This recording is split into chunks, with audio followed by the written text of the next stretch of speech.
So we've got a new video up for regular supporters of our program over at ThomHartmann.com, and this is about just a totally bizarre story about these three guys with no VA experience, not even veterans, who are all big shots down at Mar-a-Lago, that Donald Trump has put in charge of the Veterans Administration functionally. And their association, one of them is the head of Marvel Entertainment, their association with Johnson & Johnson and the New York Stock Exchange, and Johnson & Johnson, the big drug company, taking this very, very cheap chemical, ketamine, tweaking the molecule a little bit, and rolling it out as a new anti-suicide drug, Spravato, that in clinical trials caused 6 people to die, 3 of them by suicide, and none of the people taking the placebo to die. And now Trump is telling the VA, you have to buy this highly inflated price drug from Johnson & Johnson, and the Democrats want to know what's up with the VA crowd guys. Check it out. It's at ThomHartmann.com.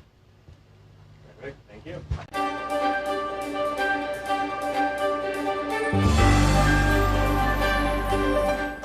For our Thom Hartmann Book Club excerpt today, we're reading from Ed Morales' new book, Fantasy Island, Colonialism, Exploitation, and the Betrayal of Puerto Rico.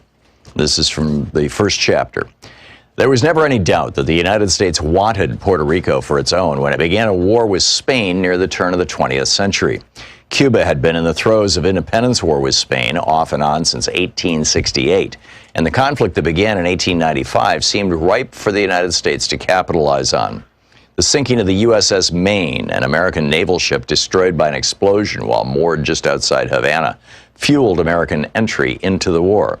Although there are conflicting theories about the source of the explosion, including the likelihood it was caused by a spontaneous internal fire, William Randolph Hearst's newspaper chain blew up the incident into the perfect catalyst for the United States to enter the conflict.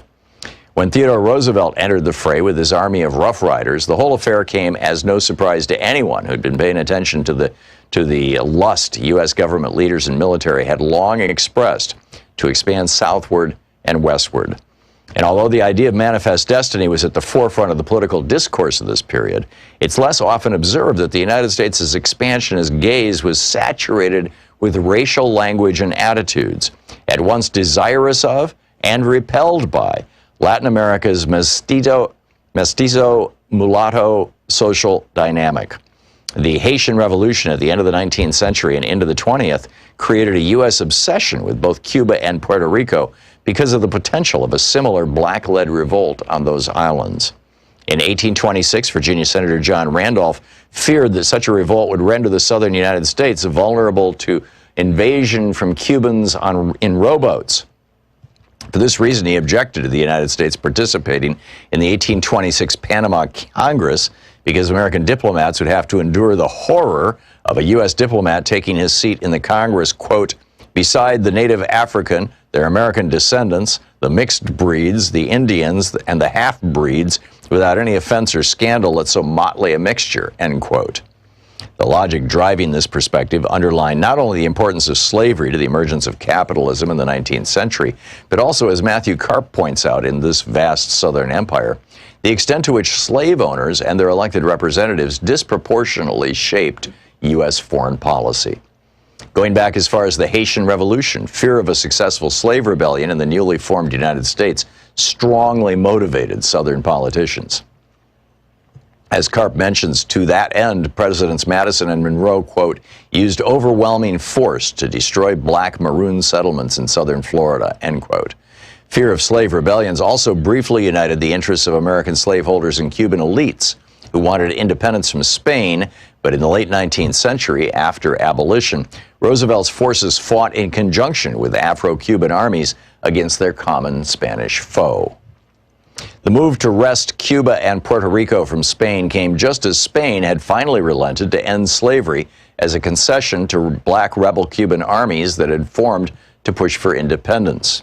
In a further move to placate continued unrest on the island, in November 1897, Spain signed automatic charters for Cuba and Puerto Rico, which gave limited home rule governments to both islands.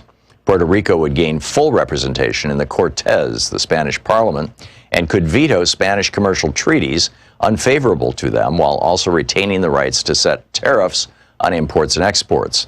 In this way, Puerto Ricans were granted a kind of citizenship that allowed self-government, grafted on what was left of their Spanish subjecthood. Yet on July 25th, 1898, 8 days after the first meeting of the newly formed Puerto Rican Parliament, U.S. troops arrived in the southern port of Guanica and replaced the Spanish flag with the stars and stripes. This date would be remembered over 50 years later when the United States finally followed through on a project to allow Puerto Ricans to have limited autonomy and self-government. But at the time, it was both the end of Teddy Roosevelt's splendid little war and the beginning of the current quandary over what exactly Puerto Rico's new colonial master would do with the island. Although historians agree that there was no pre-existing plan for designating Puerto Rico's status, there was a general belief that Puerto Rico could be incorporated as a U.S. territory, and probably would be. This led many to assume that it would follow a similar path to statehood as former territories like Florida and Louisiana. At the very least, it would, by acceding to military control, receive, quote, the advantages and blessings of enlightened civilization, end quote, as Puerto Rico's first military governor, Nelson A. Miles, declared 3 days after the landing of Guanica.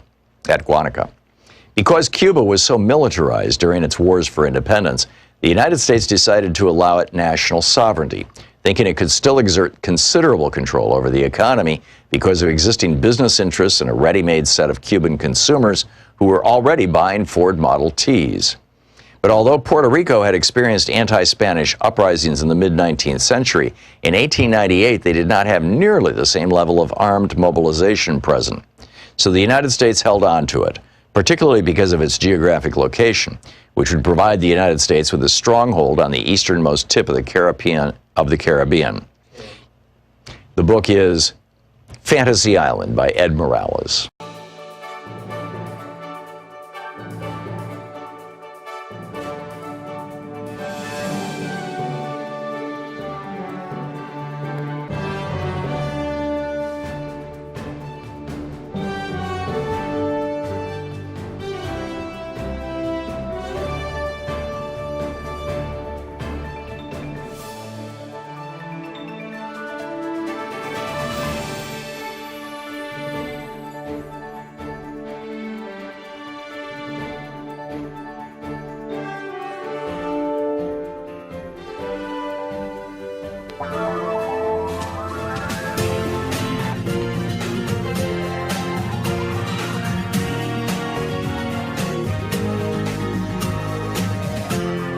This is the Thom Hartmann Program.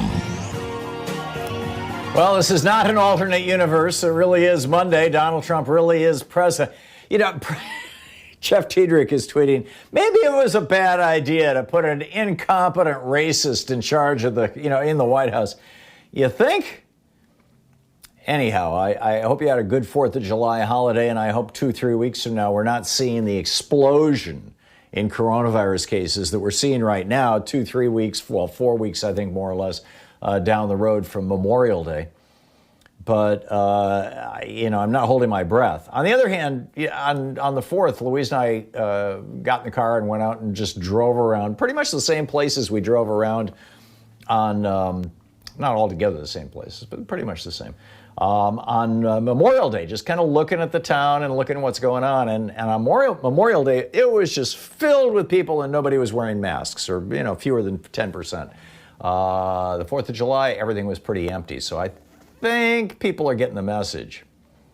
But anyhow, we've got a lot to talk about today. In our first hour, I want to get into how America can stop the Republican Party and their billionaire buddies before they kill another 100,000 people. I have some ideas. I'm soliciting yours as well. And how would you deal with a Trumpster who gets in your face? In the second hour, I want to ask who's responsible for the death of Carson Davis. I'll tell you all about Carson. She is a teenage girl. And Tucker Carlson, is he going to be the new reality president? Honest to God. In our third hour, we'll get into that today. There's a lot of news, too, that we'll be sprinkling throughout the show. But basically it's you and me here today. On Wednesday, Michael Mann is going to drop by. There's some new climate science, too. We're going to be talking about them. But to start, if a group of international billionaires who don't like democracy, they don't like business regulation because it reduces their profits, and they don't like the idea of a functioning multicultural, multiracial, nation.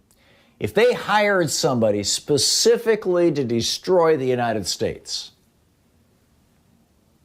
to throw us back into the worst parts of our past, to exacerbate our tensions, to make this country a more miserable place, to kill as many Americans as possible, to do as much damage that will last for decades to the American economy, they couldn't have done a better job than hiring Donald Trump. Americans are dying from a pandemic disease at rates that we haven't seen in 100 years, while other countries have it under control. A handful of Trump-connected lobbyists have pulled in over $10 billion for their clients in a stunning example of how he has completely corrupted our federal agencies, virtually all of which are under the control specifically of lobbyists who Trump put in charge of these federal agencies. And of course, the white racists are on the rise. They're having their movement, the Boogaloo Boys and the whole bunch of them, killing protesters, tearing down statues. Over the weekend, they tore down a statue of Frederick Douglass. You know, as most Americans are watching this freak show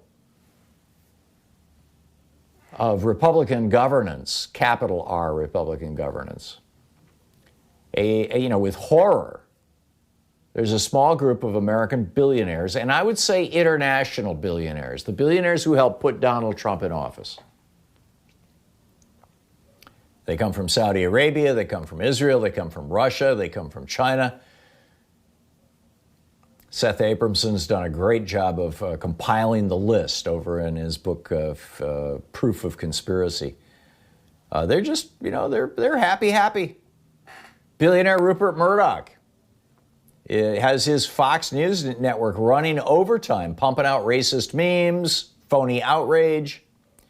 The right-wing billionaires who fund FreedomWorks and other such groups are pushing hard to end unemployment and other benefits so Americans are forced to return to work, even when it means getting sick and dying.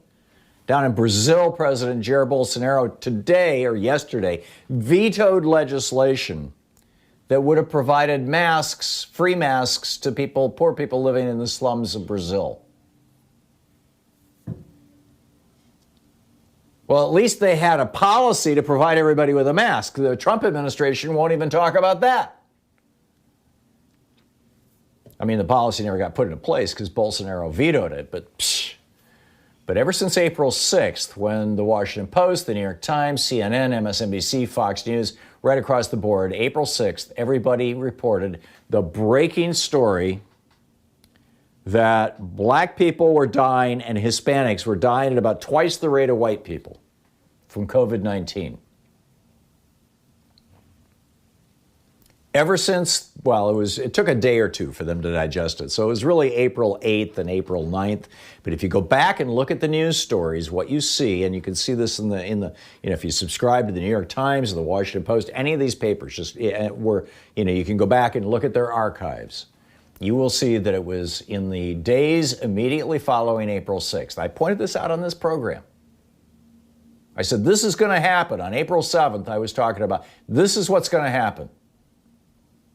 And sure enough, within a day or two, it did. April 8th, April 9th, all of a sudden, you had the groups supported by the right-wing billionaires, you had the right-wing media, right-wing hate radio. All of a sudden, it's just a common cold. It's just a flu. We need to go back to work. We need to open the country back up.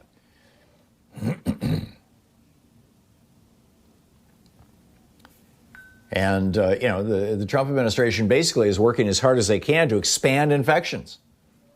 They're even using the force of the federal government to require the largely Hispanic and black workers, about half of them Hispanic, a little over a quarter of them Hispanic, black, in the meat processing plants to return to work. The Defense Production Act. You must go back to work. We Americans have gotten quite used to Republicans and their billionaire buddies stealing from us and ripping us off. It's been going on since the 1980s, since the Reagan Revolution. That was where it really all began. Crushing unions, destroying competition through monopoly. Walmart went from, 100% made in the USA, Sam Walton's original slogan, to, 100% made in China during the 12 years of the Reagan-Bush administration. And now it's a standard way of life in this country. We've been ripped up by Republicans and their billionaire buddies. But now, unless you're wealthy enough to safely and comfortably shelter in place, Republicans and their billionaire buddies are openly encouraging the death of more and more Americans. Back in the 1920s, Herbert Hoover ignored the crash in 1929.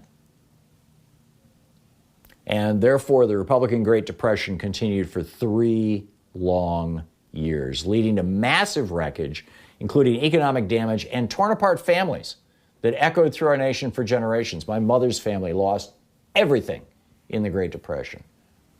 And her mother never recovered. Her father had a heart attack, and frankly, she never recovered from that. The Trump depression and over 100,000 unnecessary deaths show us that a president who is not only incompetent, but also openly malicious can do even more damage than Herbert Hoover. And Republicans across the country still support him as billionaire-owned and supported media continues to pump out a steady stream of pro-Trump propaganda. The Supreme Court handed these white racist billionaires the sword that they're now using against you and me in their Citizens United decision and the ones that preceded it. And if we don't get money out of politics, and if we don't vote every single Republican out of office at all levels, all the way down to dog catcher, this effort to tear America apart and kill more low-income and minority Americans will continue. Anything else is just putting a Band-Aid on cancer.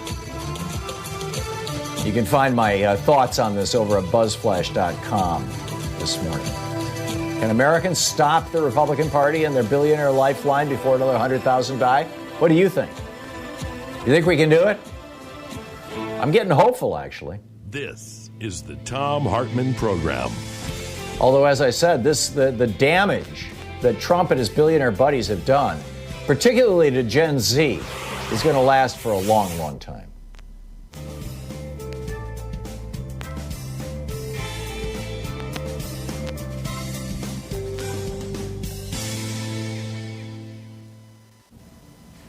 And welcome back.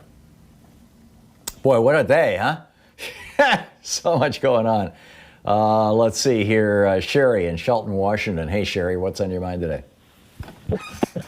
Good morning, Tom. I'm actually calling regarding the vice presidential choices that Biden is looking at. And I think we need to have the conversation be based around the policy positions that the pick will be most helpful to those who have been marginalized and those who are affected by this economy. And I think that's the most important issue right now, because there are so many of us that have gone out of the middle class. And so I think Biden is a little more moderate, and I think we need someone who will bring the energy and the passion, and young people will get excited. You need someone that's going to excite our base, because I don't want to chase after the Republican base. They don't ever chase ours. You know, we need to chase the Democratic base. And so I'm wondering what you think about that. Yeah, I don't disagree, Sherry. I think that, policy and history is pretty important, and it's one of the reasons why I've been largely tipping my hat to Elizabeth Warren. That said, I get it that in this moment, having a black woman as VP candidate would be a very, very big deal. It's very important to a lot of people, and it would be a very important statement. And that said, while the most prominent of the black women that are being considered is Kamala Harris, and she's got nothing compared to Elizabeth Warren in terms of progressive credentials. She's more of a well, you might call moderate Democrat. And she didn't go after Mnuchin. No, as AG of of California. Yeah. She did not go after That's Mnuchin. problematic. You're right. But all that said, I keep reminding people that in 1932, Franklin Roosevelt campaigned on balancing the budget. I mean, there is this thing called rising to the occasion. And so regardless of who Joe Biden picks, I think that person and Biden himself are going to have to rise to the occasion. And frankly, I think they will. I'm I hope so. Slightly People less forget confident that. about Biden, but Yeah, people ahead. forget that Obama ran as an FDR candidate. You know, his picture was on Yeah. Time Magazine all the time comparing him to FDR. We didn't get it. I know. So hopefully we'll get I it know. this time. Well, see, Thanks, Tom. the time, you're welcome. Thank you, Sherry. I would just say that the times were different. That when Obama was running for president, we were kind of genuinely horrified by George Bush and his wars, his lying us into the war in Iraq and his lying about the need to invade Afghanistan after the Taliban had offered to arrest Osama bin Laden and turn him over to us. And George W. was like, no, I want to have a war. That's how you get reelected. But there wasn't this sense of crisis, this widespread sense of crisis. There were a few of us who were yelling about it. I wrote a book called We the People, an illustrated book, actually, about how the George W. Bush presidency was laying down the foundation for a future fascist Republican president. And that book was prescient. I mean, it basically predicted Trump. But most Americans weren't all, hair on fire about that, about George W. Bush. I think they are now about Donald Trump. So I think regardless of who it is, we're going to see some change. We'll be back.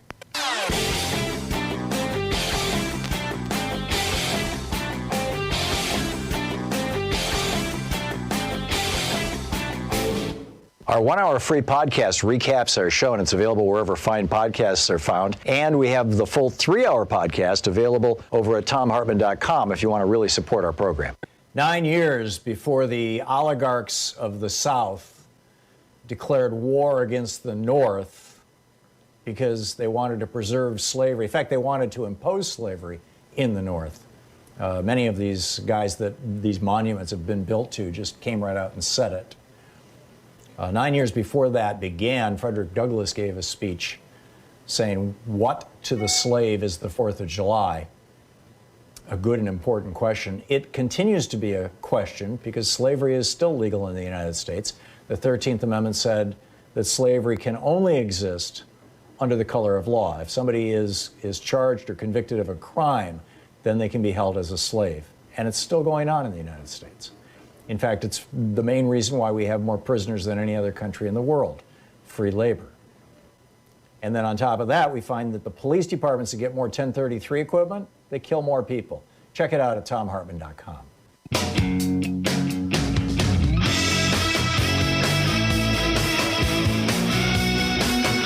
Welcome back. Thom Hartmann here with you. So my first question, pretty straightforward. Can Americans actually stop the Republican Party and the billionaire Lifeline for the Republican Party before, another couple 100,000 Americans die? I think it's pretty much established now that there will be 250,000 dead Americans by Election Day. Can we stop that from becoming 500,000 or 1 million or 5 million? Because that's the course we're heading for. The second question I wanted to ask is, how do you deal with a Trumpster who gets in your face? In Albuquerque, New Mexico, over the weekend, there was a pet store. This is a report from KOAT7, Channel 7 TV News in Albuquerque. And a clerk in the store, a guy by the name of Cody Westfall, this guy walks into the pet store, with a pistol on his hip. And Cody goes over, and he doesn't have a mask on, and Cody goes over and says, do you happen to have a mask that you could put on? And the guy says, you gonna make me wear a mask? And kind of puts his hand on his gun. And Cody says, well, it's not only personal preference, but as of yesterday, the state of Arizona, or the state of New Mexico has mandated masks. And the guy looks down at his gun, and then he looks at Cody and he says, "Are you sure you're going to try to make me wear a mask?" At which point, Cody walks away. The guy leaves the store, and Cody calls the police. Along these same lines, Smart Voter 22 over on DemocraticUnderground.com posted this little story this morning. And I'm just curious how you would respond in a situation like this. I have my thoughts on this. Smart Voter says, went to the grocery store Friday morning. It was busy. Had my mask on. There was a couple in their 40s looking a bit shabbily dressed. He unshaven, she in pajamas. As I was getting my milk, when she came up behind me, she brushed my shoulders. She grabbed a gallon. Alarmed by the shoulder brush, I yelled, "Please keep your distance," and quickly stepped away from her. She said, "F you." It's spelled out. I can't say it on the air, but so did I, immediately and very loudly. In other words, yelling "F you" back at her. "No, F you, get away from me right now. I'm getting milk, and you can wait before you get yours. There's signs all over the store asking you to keep 6 feet away from people." Her scruffy husband then piped up saying, "We don't believe fake news. We don't care." Store clerk came running over. I said to the man, this again is Smart Voter 22 posting over at DemocraticUnderground.com. I said to the man, "I don't care what you want to believe. I don't want to catch any diseases that you may carry." He had a blankish stare. I don't think he understood what I'd said. The clerk heard me and interrupted us, asking what the problem was. The woman in her pajamas says, "I just got my milk." And I replied, "You nearly shoved me aside to get your milk when you saw I was already getting some. Can you wait a few seconds to keep a distance?" The husband pipes up, "We know our rights. We don't believe the virus." Clerk stopped him and said, "This is private property, and we can refuse service to anyone. The store is well posted with social distancing all over the store, and we expect our customers to be considerate of others." So then the husband says, "F you" to the clerk. And the woman throws her gallon of milk on the floor where it breaks open and sprays other customers. And at that point, the clerk says, "You two are leaving the store right now, and you owe us $2.49 for the 39 cents for the milk." And as the person writing the story, who, by the way, is on chemo, right? Talk about being concerned about some moron infecting you. As they were leaving the store, this couple was still negotiating with store management. So have you had somebody confront you in a store or in a public place? I mean, the closest I've had to this, of course, I haven't gone into a store since March 11th, but the closest I've gotten to this is, walking along this nature path that Louise and I take a walk on every day, it's a sidewalk, it's a public sidewalk, and having obvious Trump people, people who think that they're patriots, guys wearing like patriotic T-shirts, march right down the middle of the street, no mask, I'm not getting out of the way, get out of my way kind of thing. Or jogging past me. I mean, so I haven't had an opportunity to confront anybody. I just step out of the way.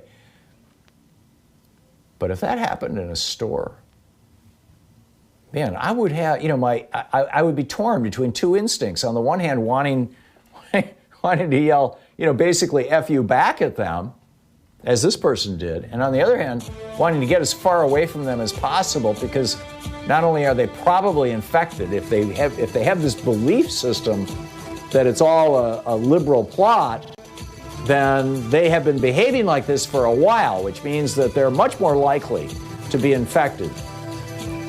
So, you don't want that infection. But on the other hand, do you really want to let that kind of behavior just slide?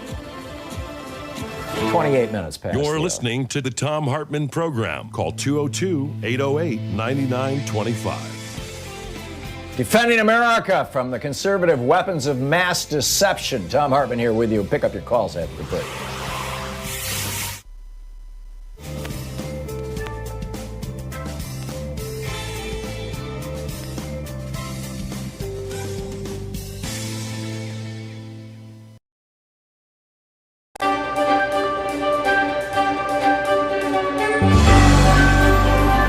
Our book today in the Thom Hartmann Book Club is Michael Lewis's new book, The Fifth Risk.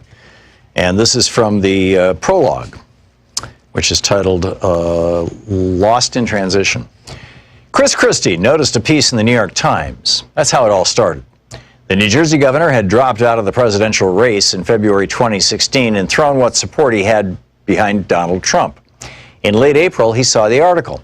It described meetings between representatives of the remaining candidates still in the race: Trump, John Kasich, Ted Cruz, Hillary Clinton, and Bernie Sanders, and the Obama White House. Anybody who still had any kind of shot at becoming president of the United States apparently needed to start preparing to run the federal government. The guy Trump sent to the meeting was, in Christie's estimations, comically underqualified. Christie called up Trump's campaign manager, Corey Lewandowski, to ask why this critical job hadn't been handed to someone who actually knew something about government. Lewandowski said, "We don't have anyone." Christie volunteered himself for the job, head of the Donald Trump presidential transition team. "It's the next best thing to being president," he told friends. "You get to plan the presidency." He went to see Trump about it. Trump said he didn't want a presidential transition team. Why did anyone need to plan anything before he actually became president? "It's legally required," said Christie. Trump asked where the money was going to come from to pay for the transition team.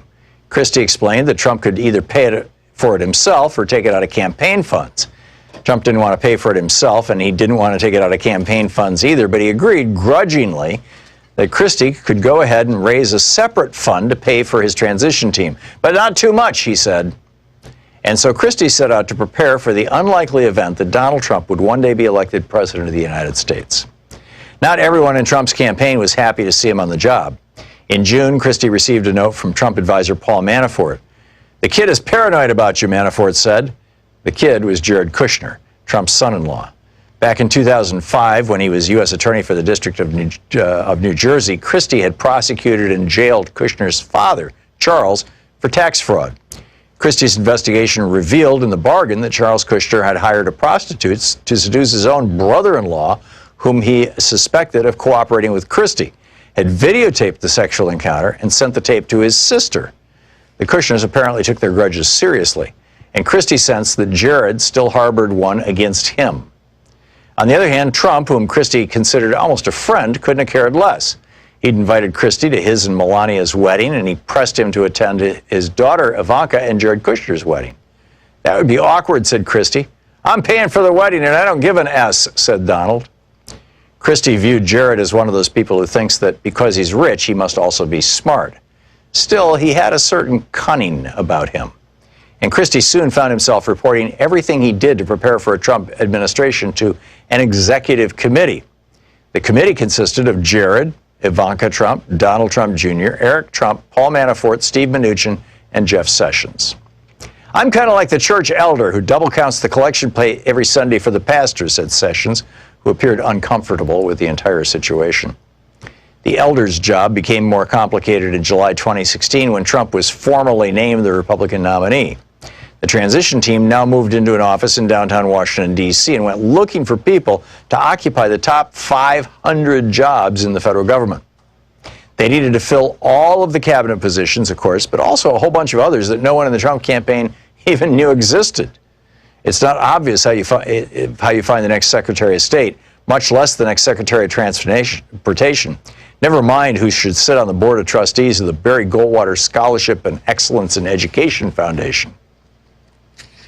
By August, 130 people were showing up every day, and hundreds more working part-time at Trump Transition headquarters at the corner of 17th Street and Pennsylvania Avenue. The transition team made lists of likely candidates for all 500 jobs, plus other lists of informed people to roll into the various federal agencies the day after the election to be briefed on whatever the federal agencies were doing. They gathered the names for these lists by traveling the country and talking to people, Republicans who had served in government, Trump's closest advisors, recent occupants of the jobs that needed filling. Then they set about investigating any candidates for glaring flaws and embarrassing secrets and conflicts of interest. At the end of each week, Christie handed over binders with lists of names of people who might do the job well to Jared and Donald and Eric and the others. They probed everything, says a senior Trump transition official. Who is this person? Where did this person come from? They only ever rejected one person, Paul Manafort's secretary. The first time Donald Trump paid attention to any of this was when he read about it in the newspaper. The story revealed that Trump's very own transition team, led by New Jersey Governor Chris Christie, had raised several $1 million to pay for its own staff. The moment he saw it, Trump called Steve Bannon, the chief executive of his campaign, from his office on the 26th floor of the Trump Tower and told him to come immediately to his residence many floors above. Bannon stepped off the elevator to find the governor of New Jersey seated on a sofa, being hollered at. Trump was apoplectic, actually yelling, "You're stealing my money! You're stealing my effing money! What the F is this?" Seeing Bannon, Trump turned on him and screamed, "Why are you letting him steal my effing money?" Bannon and Christie together set out to explain to Trump federal law. Months, and it continues from there. The book is The Fifth Risk by Michael Lewis.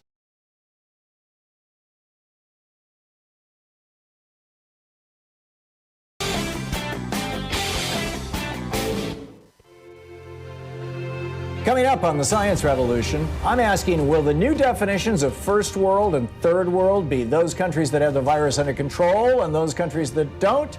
Connor Gibson with Greenpeace USA is here about 3 states making protesting fossil fuel pipelines a felony. Is protesting becoming illegal now? Robert Weissman with Public Citizen drops by. He's concerned about Trump's land management pick. The guy's a climate-denying extremist. I'm concerned too. Kevin Camps from Beyond Nuclear is telling us about even more nuclear waste that they want to bury under New Mexico's desert. Plus, geeky science. Does sitting cause cancer? Tune into the Science Revolution wherever fine podcasts are available.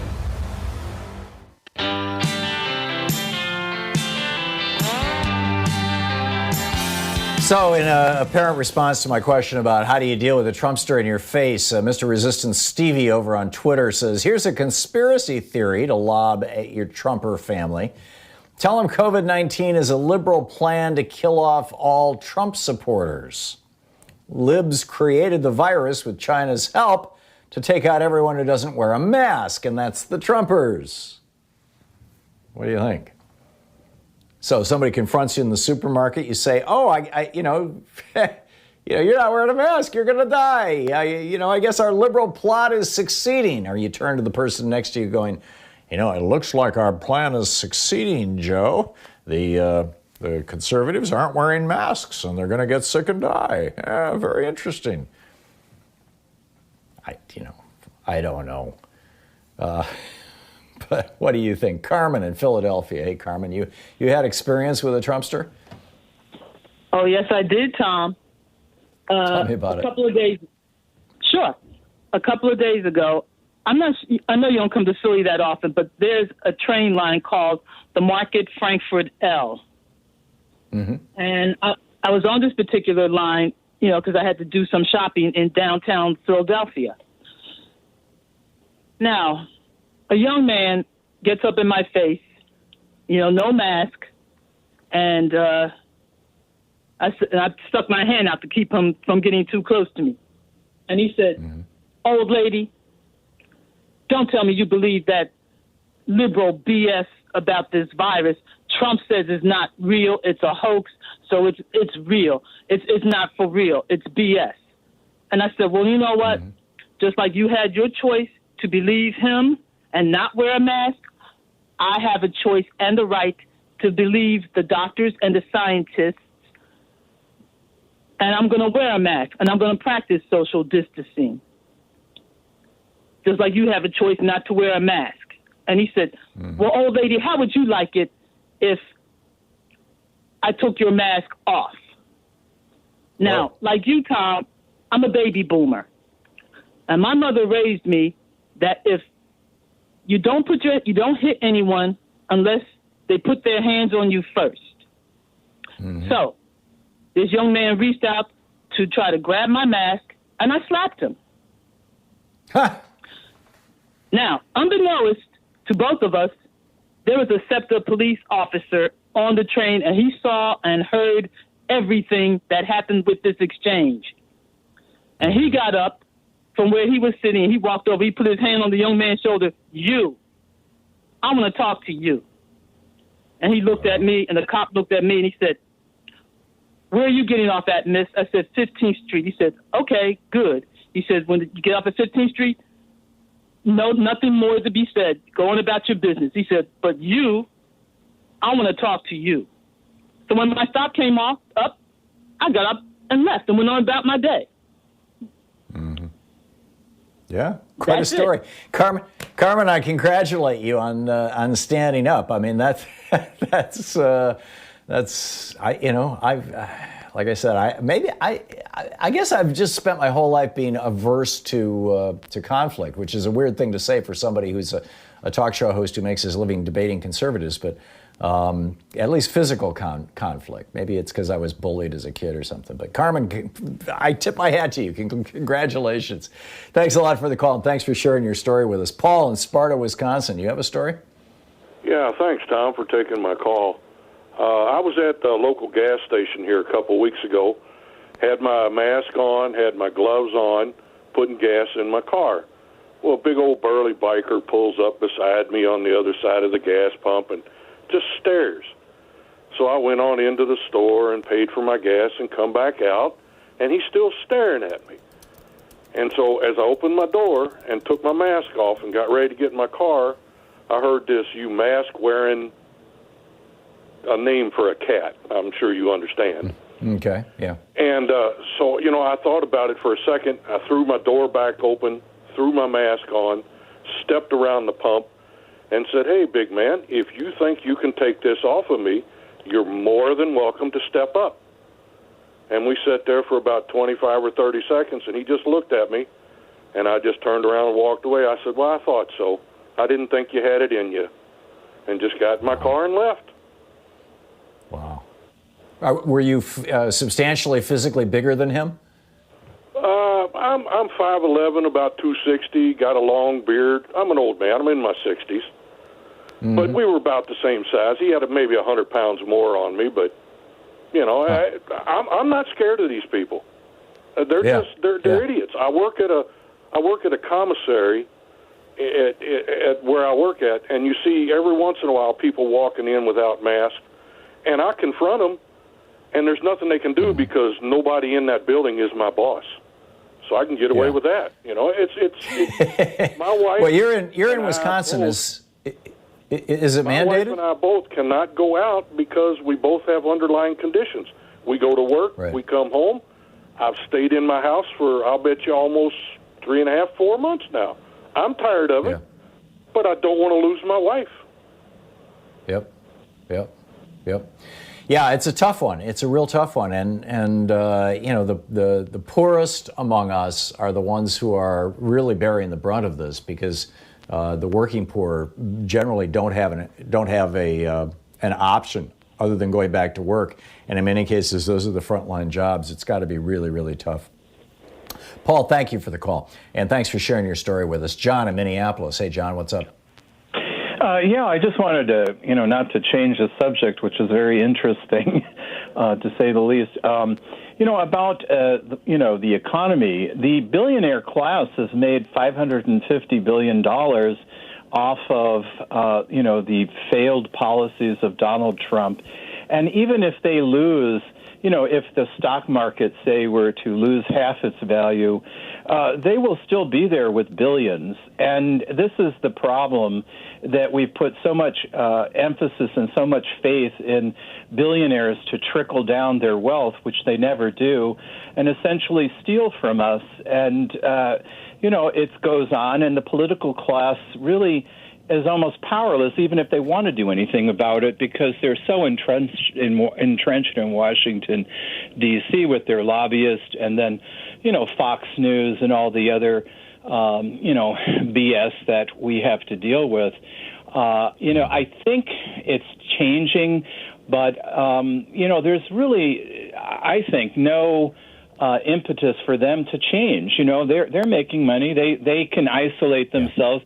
In fact, they can afford an island. They have gated communities and people to wait on them hand and foot. And so what do they care? They're not really citizens of this country. They're only interested in themselves. That's why we're in the system is set up so that the people who are the most marginal in our economy are also those who are most vulnerable. And I don't think, frankly, that's an accident. No, it's not. This is how capitalism has been structured for thousands of years. Yep, and it's by design, and unless we do something about that, then we're never going to change, this process that goes on. And, in the last, 2009, they had, basically scammed the financial system in their favor. And, there's a meme out there, even on public radio, that they paid it all back. But ProPublica actually did some research into that, and a lot of those billions of dollars or maybe even trillions of dollars weren't paid back.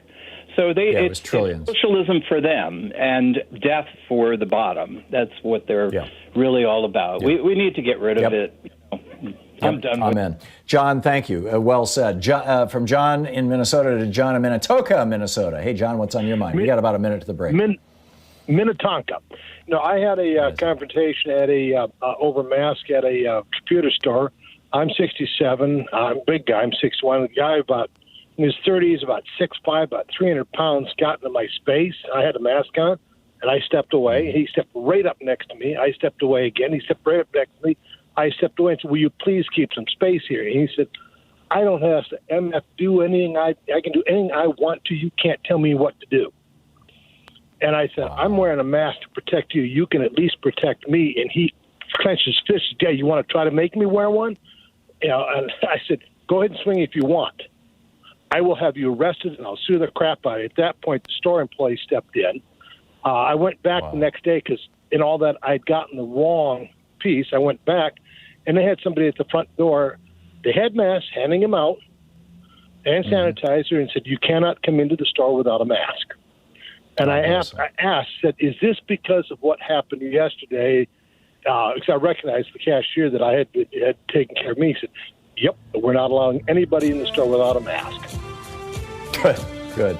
Well, good on you, John. The stories of people standing up here. I'm impressed. That's great. John, thank you for the call. Remarkable stuff. What would you do in a situation like this if you haven't had this guy? We all kind of imagine these things in our heads, and it's like, oh yeah, I'm going to be the superhero in my imagination, but real life sometimes is a little different. We'll be right back. You're listening to Thom Hartmann. Visit ThomHartmann.com for audio and video archives. Back with more of your calls in just a moment. Stick around.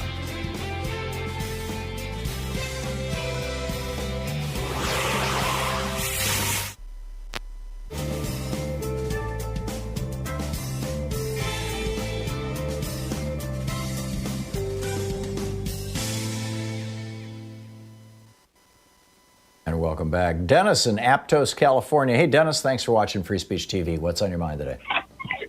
Yeah, well, ironically enough, 1968, the documentary was on CNN last night. I missed that. Was it any good? Oh, yeah. The good part is, well, it's the bad part, really, about Robert Kennedy. And, boy, would things have changed a lot if he would have lived and become president. And, again, it reminds me also about 2000, people threw away their vote on Nader instead of voting for Gore. The reason I'm bringing about that is something that happened in a shoe store, a running shoe store, the other day here in Aptos. And I went in, and they only allow like 4 people in at a time, and I had my mask on. And I was looking for some socks. And there was this lady in there who was trying on shoes, very elderly. She looked like she was well into her 80s. She was wearing the least effective face covering, which is a kerchief. And she was telling the sales clerk that it's just horrible that we were made to, stay indoors all these months, and we need to be out there, enjoying the sunshine and this and that. And people's mental health was deteriorating because of the lockdown. And then I just had to say something. Now, I'm going to tell you something. This lady didn't look like she supports Trump. Quite different. But she's the type of person who probably voted for Nader or Stein, and this year it'll be whoever is the peace and freedom candidate. So she's not going to vote for Biden. Just extreme left wing. So it's not just the extreme, the right wing, the Trump hansees. we have these very extremist left-wing people who also don't want to wear masks and think this is a hoax too. They call it a pandemic. Really? Yes. Really? And they're around here in I've not Santa encountered Cruz. a single one, Dennis. They're around here in Santa Cruz, and not only that, they're on the internet. Malcolm Nance said, the political spectrum is kind of like a circle, and the most extreme leftists are basically extreme right-wing, too. They become one of the same. And, I told that lady, I said, you know what? 130,000 plus people have died, and I don't want to be one of them. And I'm perfectly happy to be home most of the day. I get outside for about an hour, hour and a half every day, and I make sure I go to places where there's hardly any people. And that's what I do. I go to a local county park where there's very, very few people there. Big soccer fields and all that, and a big track going around the whole thing. I mean, it's probably about 2 miles if you walked around the whole park, which is great. And I could run there or walk, and I always have my mask with me to put on if I encounter people. But, that's just an example of someone who, this woman didn't look like she would vote for Trump, but she's spouting this nonsense. You're doing a lot of mind reading here, Dennis. But how did she respond to your saying, this is real? I got a good. Well, I only could see her eyes, and to me, it looked like it went in one ear and out the other. It didn't register. Yeah, like a giant shrug. Yeah. Okay, Dennis, thanks for the call. Fascinating. Oh my. It's coming up on 10 minutes before the hour here on the Thom Hartmann Program, your media support group for We the People. Back with more of your calls in just a minute.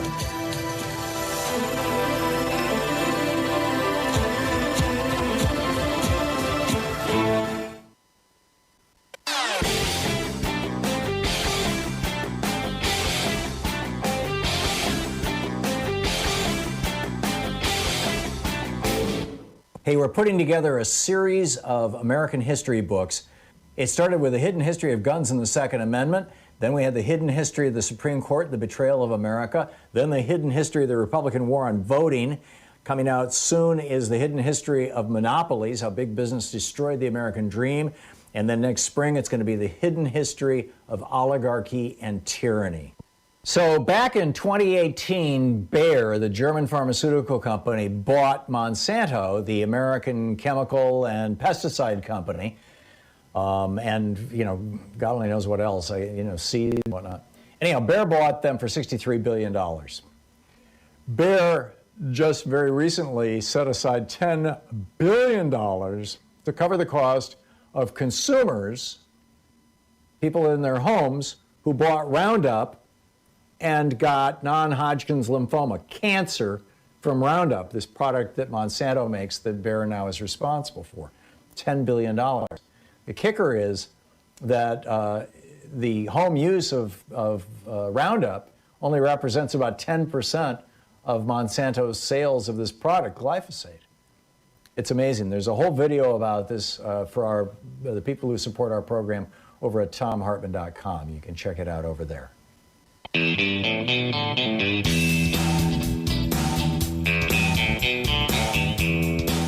Welcome back. Thom Hartmann here with you. And Todd in Yucca Valley, California. Hey, Todd, what's up? Hey, how you doing? I really love your show. And, concerning Trump, I have a few things just to quickly mention. With the mask, jokingly, maybe we should have someone at the White House press corps ask him if he knows how to wear a mask, because maybe he doesn't know. Over the weekend, I think he's afraid of smearing his makeup. Yeah, exactly. Over the weekend he made some very derogatory and negative comments towards educators, in contrast to Joe Biden's positive messages. And Trump even came out and said that teachers are instructing kids to hate America. I wonder when the last time he was in a classroom, actually, and it would be interesting to see how he would perform against the Are You Smarter Than a Fifth Grader group. On a serious note, I think with masks, I had an idea that if the government, or if we could have had masks distributed through Amtrak around the major cities and utilizing the Postal Service to get them out to people, that would have been very beneficial. Well, that's, Todd, that is a variation on what Jair Bolsonaro, and what the Brazilian legislature did was, we're going to deliver a mask to every single poor person in the country. And Bolsonaro said, oh, no, you don't. You're not going to raise taxes on rich people to pay for masks. That ain't going to happen. Remarkable. It's really remarkable. I thought you had a story, by the way, to tell us. But Brian in Sequim, Washington. Hey, Brian, what's up? Hi. So I live up on the North Olympic Peninsula in Washington State. And on June 3rd, our community, Sequim, had a demonstration for Black Lives Matter. There were more young people at this demonstration than I'd ever seen before in our community, so it was kind of a milestone. Everyone was wearing masks and very well behaved. There were no incidents with the police. About 2/3 of the way through the demonstration, men with open carry showed up, long guns and sidearms, right across the street. It was so alarming to some of the attendees that they fled. They had their children there. They were definitely intimidated. This group was incited to come there to protect the community because of the rumors of armed busloads of Antifa, which were traveling to our community to... Oh, these people saw one of those phony Facebook posts that are being put there by foreign oligarchs. They, I completely would believe that would be the case. But I also believe that they were inspired by Trump. That's just another manifestation of the kind of, experience. I mean, he's no Savonarola, but he definitely seems to get under people's skin.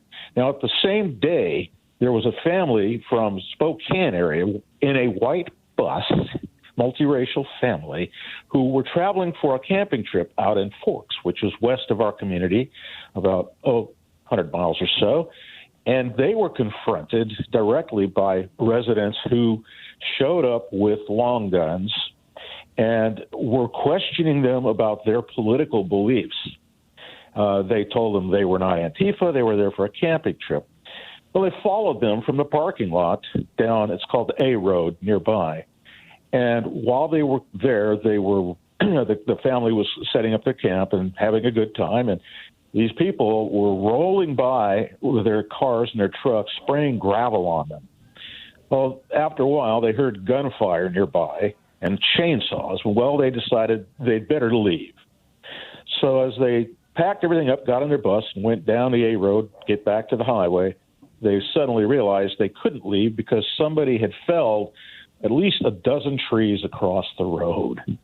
And in an interview, the woman who was with them, the daughter, said it felt like a hostage situation.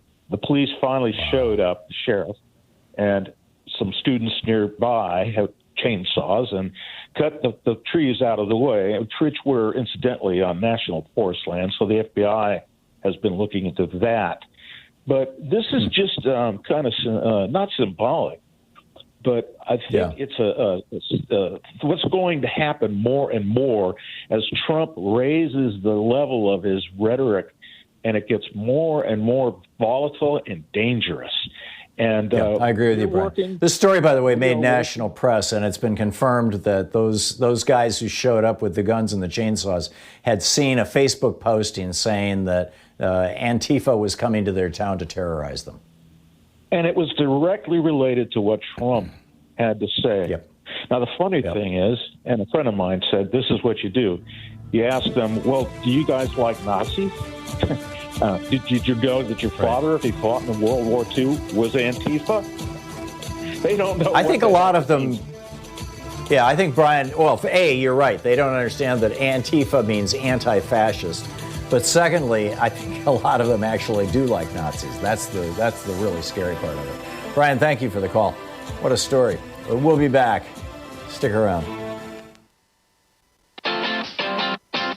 You're listening to Thom Hartmann.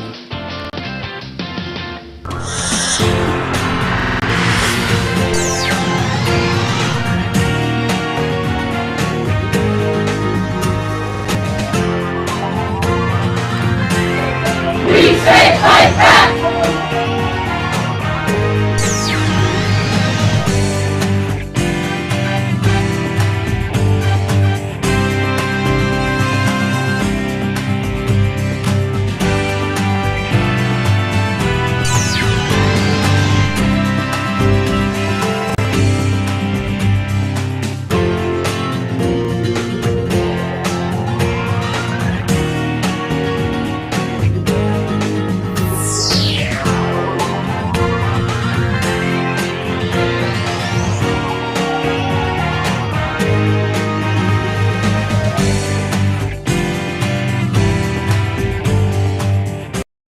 So we've got a new video up over at thomhartmann.com for people who support our program, and it's there's a really troubling concatenation of events, events, that are happening in the United States right now. We created these concentration camps for refugees seeking asylum. This was Stephen Miller's big project. And we've got concentration camps for children, concentration camps for male adults, concentration camps for female adults. And now we've got this virus sweeping through the United States, and people are starting to die in these concentration camps, which has provoked ICE or whoever's running them to deport hundreds of the children back to the countries that they came from without their parents, which is mind-boggling, and in many cases carrying disease. This is serious stuff, and we need to be talking about it. The new video is over at thomhartmann.com.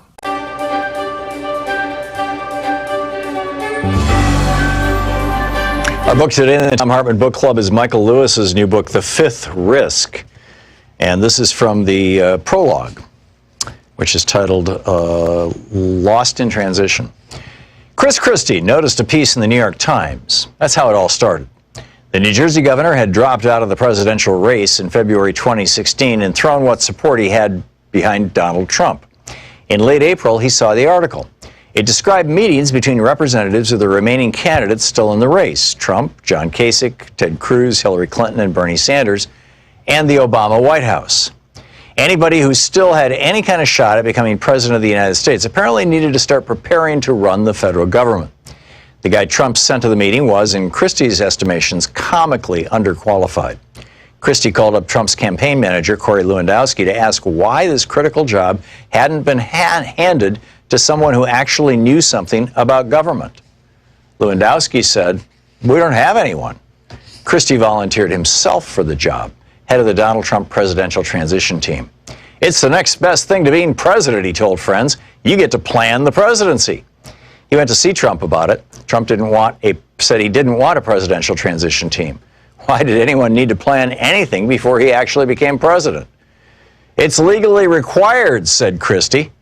Trump asked where the money was going to come from to pay for the transition team. Christie explained that Trump could either pay for it himself or take it out of campaign funds. Trump didn't want to pay for it himself, and he didn't want to take it out of campaign funds either, but he agreed grudgingly that Christie could go ahead and raise a separate fund to pay for his transition team. But not too much, he said. And so Christie set out to prepare for the unlikely event that Donald Trump would one day be elected president of the United States. Not everyone in Trump's campaign was happy to see him on the job. In June, Christie received a note from Trump advisor Paul Manafort. "The kid is paranoid about you," Manafort said. The kid was Jared Kushner, Trump's son-in-law. Back in 2005, when he was U.S. Attorney for the District of New Jersey, Christie had prosecuted and jailed Kushner's father, Charles, for tax fraud. Christie's investigation revealed in the bargain that Charles Kushner had hired a prostitute to seduce his own brother-in-law, whom he suspected of cooperating with Christie, had videotaped the sexual encounter and sent the tape to his sister. The Kushners apparently took their grudges seriously, and Christie sensed that Jared still harbored one against him. On the other hand, Trump, whom Christie considered almost a friend, couldn't have cared less. He'd invited Christie to his and Melania's wedding, and he pressed him to attend his daughter Ivanka and Jared Kushner's wedding. "That would be awkward," said Christie. "I'm paying for the wedding, and I don't give an S," said Donald. Christie viewed Jared as one of those people who thinks that because he's rich, he must also be smart. Still, he had a certain cunning about him. And Christie soon found himself reporting everything he did to prepare for a Trump administration to an executive committee. The committee consisted of Jared, Ivanka Trump, Donald Trump Jr., Eric Trump, Paul Manafort, Steve Mnuchin, and Jeff Sessions. I'm kind of like the church elder who double counts the collection plate every Sunday for the pastor, said Sessions, who appeared uncomfortable with the entire situation. The elder's job became more complicated in July 2016 when Trump was formally named the Republican nominee. The transition team now moved into an office in downtown Washington, D.C. and went looking for people to occupy the top 500 jobs in the federal government. They needed to fill all of the cabinet positions, of course, but also a whole bunch of others that no one in the Trump campaign even knew existed. It's not obvious how you find the next Secretary of State, much less the next Secretary of Transportation. Never mind who should sit on the Board of Trustees of the Barry Goldwater Scholarship and Excellence in Education Foundation. By August, 130 people were showing up every day, and hundreds more working part-time at Trump Transition headquarters at the corner of 17th Street and Pennsylvania Avenue. The transition team made lists of likely candidates for all 500 jobs, plus other lists of informed people to roll into the various federal agencies the day after the election to be briefed on whatever the federal agencies were doing. They gathered the names for these lists by traveling the country and talking to people, Republicans who had served in government, Trump's closest advisors, recent occupants of the jobs that needed filling. Then they set about investigating any candidates for glaring flaws and embarrassing secrets and conflicts of interest. At the end of each week, Christie handed over binders with lists of names of people who might do the job well to Jared and Donald and Eric and the others. They probed everything, says a senior Trump transition official. Who is this person? Where did this person come from? They only ever rejected one person, Paul Manafort's secretary. The first time Donald Trump paid attention to any of this was when he read about it in the newspaper. The story revealed that Trump's very own transition team, led by New Jersey Governor Chris Christie, had raised several $1 million to pay for its own staff. The moment he saw it, Trump called Steve Bannon, the chief executive of his campaign, from his office on the 26th floor of the Trump Tower and told him to come immediately to his residence many floors above. Bannon stepped off the elevator to find the governor of New Jersey seated on a sofa, being hollered at. Trump was apoplectic, actually yelling, "You're stealing my money! You're stealing my effing money! What the F is this?" Seeing Bannon, Trump turned on him and screamed, "Why are you letting him steal my effing money?" Bannon and Christie together set out to explain to Trump federal law.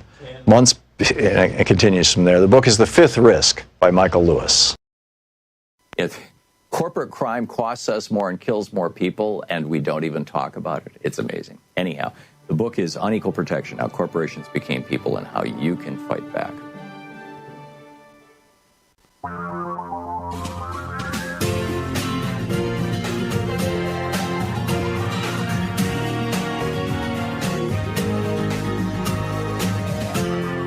This is the Thom Hartmann Program.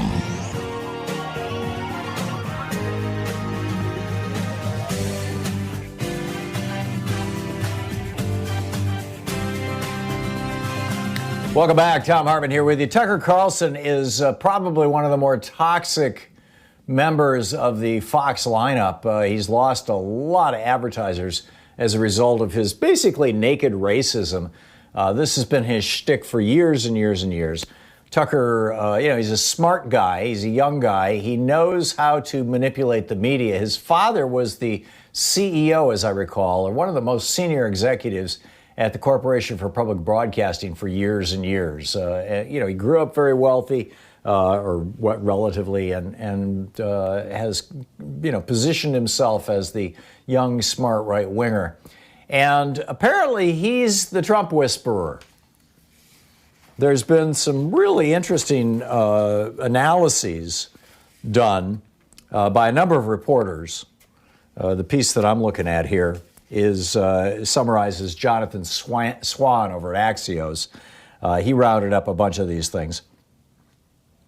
Tucker Carlson saying, "For more than a month, mobs of violent, crazy people have roamed this country, terrorizing citizens and destroying things."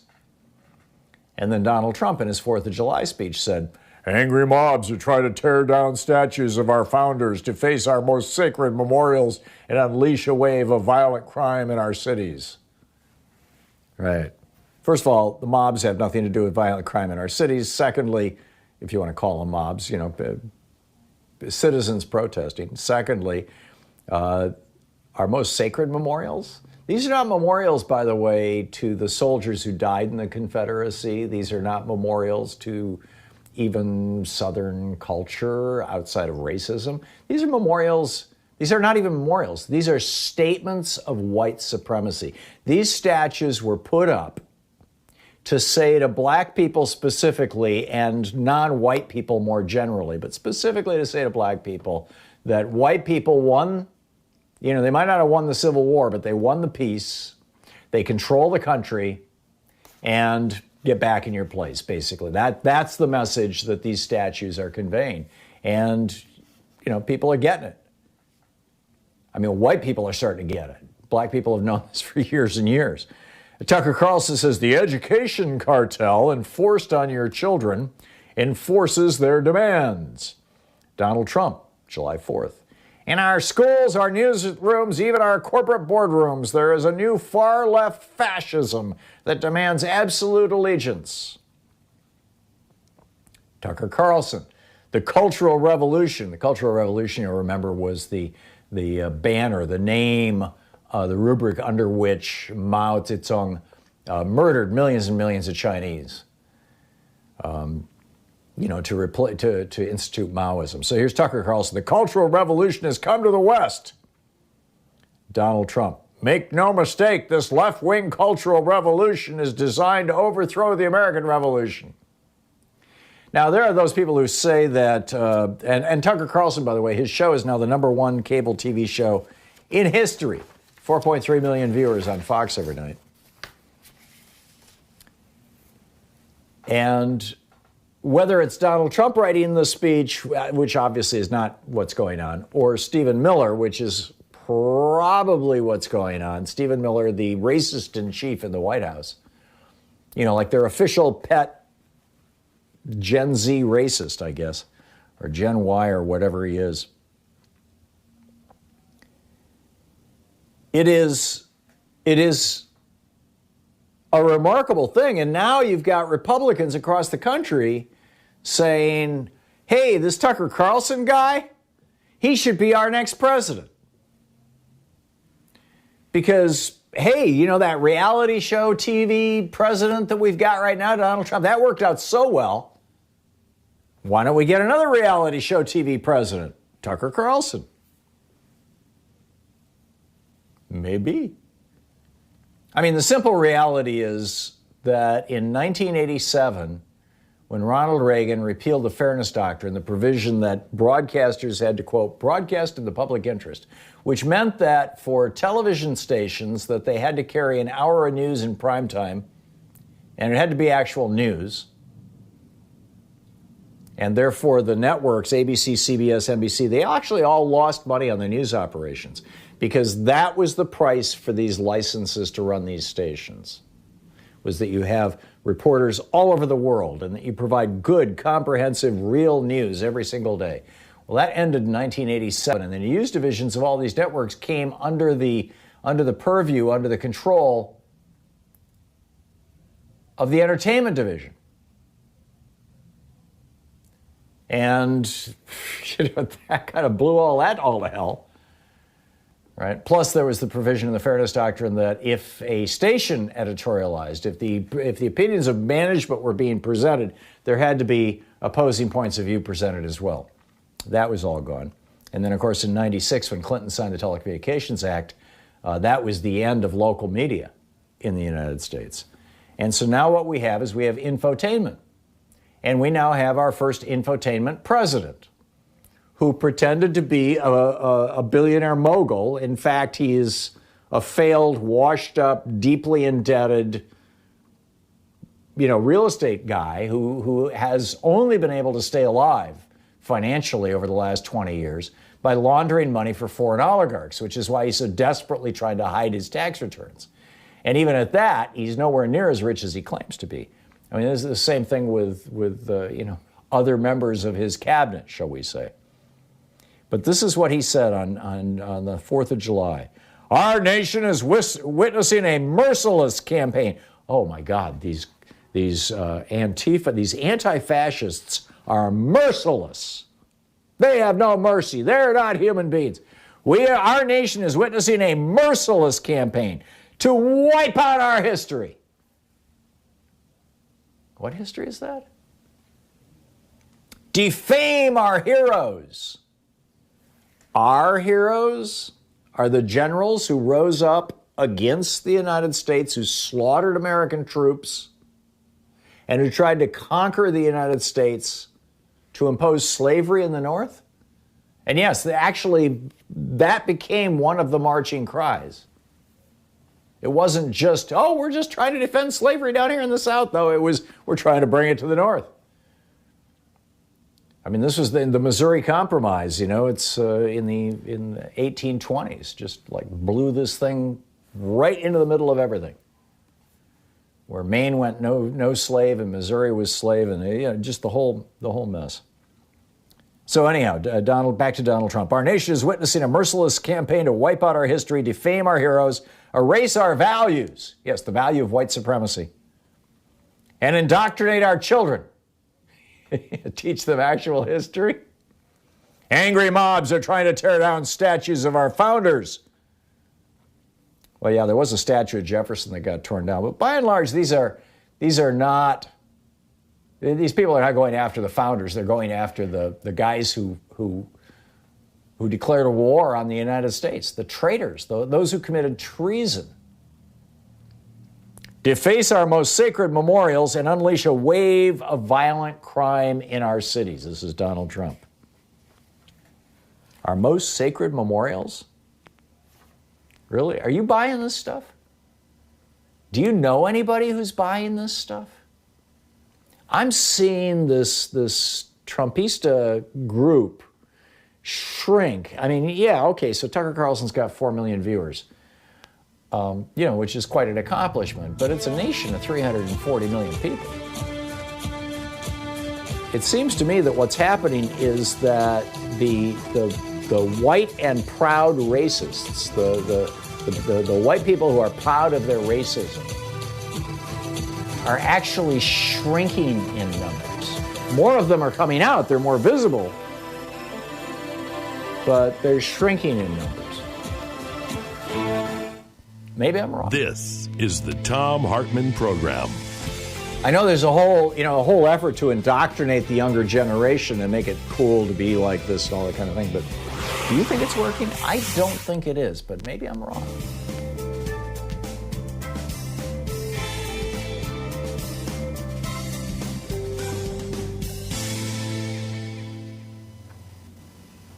And welcome back. Thom Hartmann here with you and Lewis in Los Angeles. Hey, Lewis, what's up? Hey, how are you, man? Good. What's on your mind? Yeah.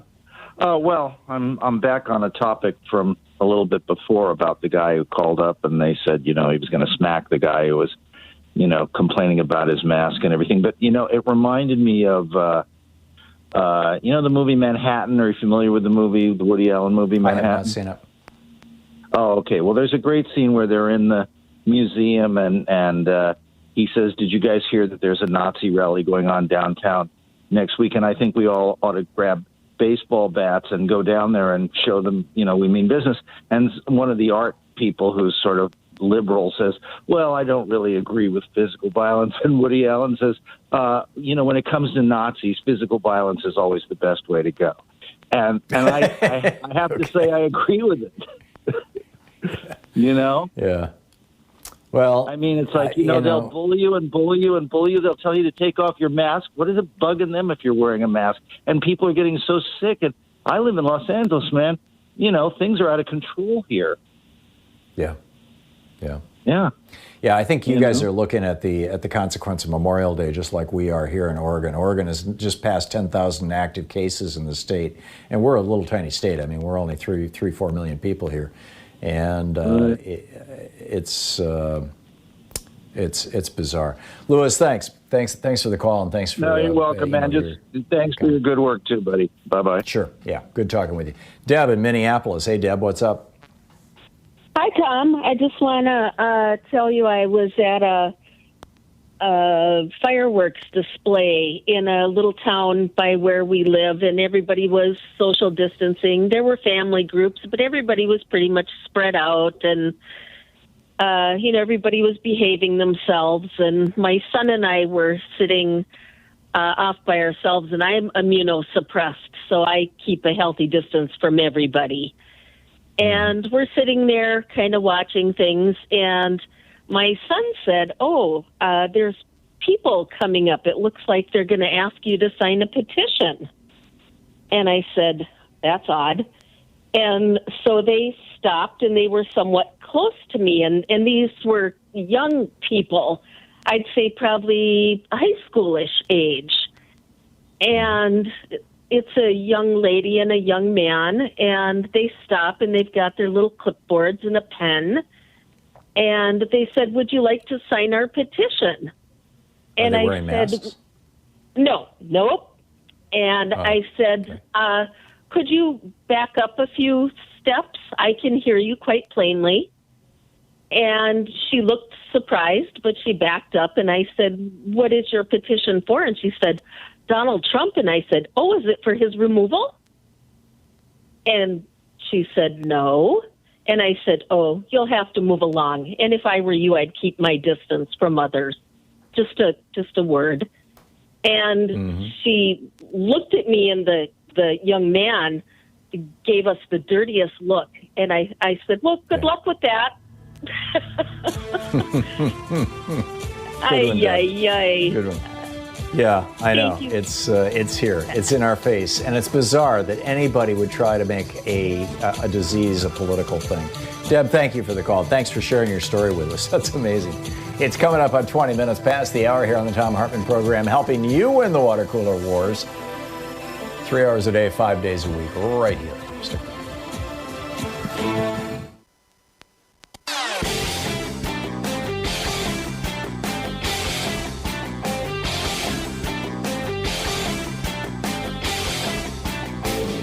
Our 1 hour free podcast recaps our show, and it's available wherever fine podcasts are found. And we have the full 3 hour podcast available over at thomhartmann.com if you want to really support our program.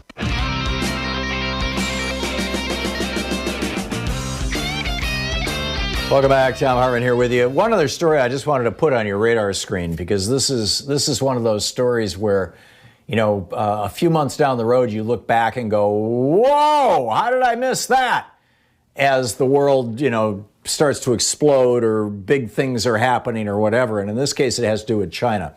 As you know, China has cracked down on Hong Kong. No more democracy, no more illusion of democracy, no more pretend democracy. They're throwing people in prison like there's no tomorrow, and, may well be harvesting their organs for all we know. And Chinese state media now, at the same time this is going on, there are 2 U.S. aircraft carriers in the South China Sea, the Nimitz and the Ronald Reagan. And this is an area that's about 900 square miles that has been declared by China to be their territory. But other countries in the region say, no, it's not your territory, specifically Vietnam and the Philippines. They're very upset about this, and saying, no, these are international waters. The Chinese are saying they're not international waters. We're saying they're international waters, and we're going in there with 2 aircraft carriers and saying we're going to be in this international water by way of proving that it's international water. So what do the Chinese say?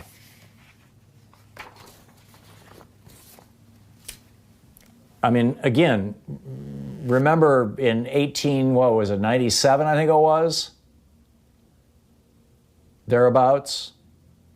You had a boat down off the coast of Cuba, the USS Maine. Its boiler blew up. And that led straight to the Spanish-American War, a war that was promoted by a newspaper oligarch, Randolph Hearst, who wrote to Frederick Remington, who was down there at the time, and said, get me pictures and I'll give you the war. And they did, And it was all about they're in our waters. World War II was kicked off when Germany said, well, Austria, and northern Czechoslovakia, that's really our territory. These are parts of Greater Germany, don't you know? Well, here's what the official Chinese press. This is the state-run Global Times is the name of the newspaper. Again, just consider the meaning of this, the potential consequences of this. And I don't put this out as so much as a question, a kind of let's talk about this, as I just think it's really important that you know that China is saying this when we've got this idiot in the White House right now. This guy who does not know how to do international diplomacy. Quote, the South China Sea is fully within the grasp of the Chinese People's Liberation Army, parenthesis PLA, and any U.S. aircraft carrier movement in the region is solely at the pleasure of the PLA. Okay, so first of all, they're saying, Americans are in our waters. They're declaring it international territory, but it's our waters. And our army has complete control over it, period, full stop. And then they go on to say, and this is the part that I got a chill when I read this. I actually, read this over the weekend. I read an article about it in the Financial Times. But it had the same quote in it from this Chinese newspaper. The South China Sea is fully within the grasp of the Chinese People's Liberation Army. Any U.S. aircraft carrier movement in the region is solely at the pleasure of the PLA, which has a wide selection of anti-aircraft carrier weapons like the DF-21D and the DF-26, quote, aircraft carrier killer missiles, close quote. We can blow your aircraft carriers plain old flat out of the water. And we are declaring right now the right to do that if we choose. The U.S. military is saying that the USS Nimitz and the USS Ronald Reagan are in the South China Sea, quote, to support a free and open Indo-Pacific. But as the United States is essentially collapsing in terms of influence around the world, I mean, this is really, really problematic. This is, so... Anyway, can you imagine what President Tucker Carlson might do in a situation like this? I would frankly rather not, but anyhow, let's pick up a quick question here, a quick comment before we go to a break in about a minute. David in Tulsa, Oklahoma. Hey, David, what's up? Yeah, so I was calling about a interaction with a Trump supporter. Back in 2015 here in Tulsa, we had a volunteer deputy, if you will, who actually donated to the campaigns of the former sheriff here in Tulsa County. Well, he had shot a black man who was running away from Tulsa County Sheriff deputy. Well, we got a petition together and to force out the sheriff at the time. And the sheriff's name was Glenn. And I wrote on the back of my truck that I had, and I was working at McDonald's at the time. I wrote on the back, Glenn's got to go, because that's what we had. That's what the battle cry at the time was.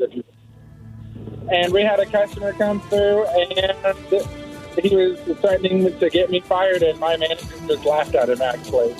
But he started going crazy. You're going to get fired because I'm going to get you fired. Amazing. David, thank you. I mean, it's a nation of bullies. In fact, I want to get into that in more detail in the next hour.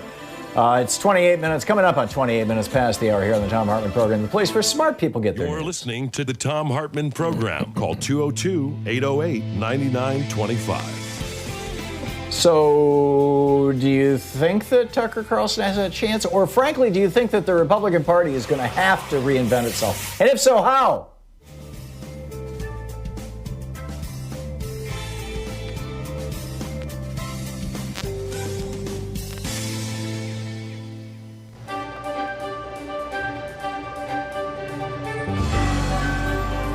Our book today in the Thom Hartmann Book Club is by Ruth Marcus, Supreme Ambition, Brett Kavanaugh and the Conservative Takeover. This is from the prologue.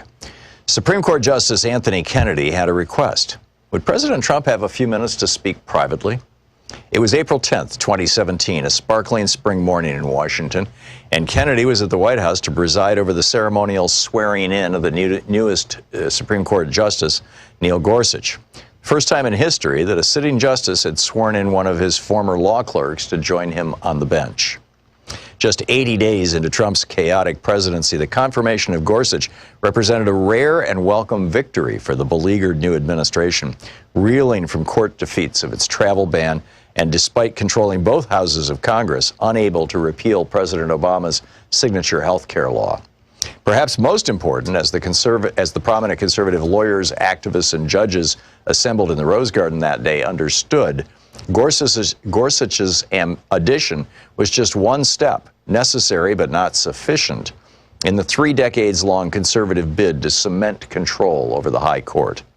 This effort had been as frustrating as it was lengthy.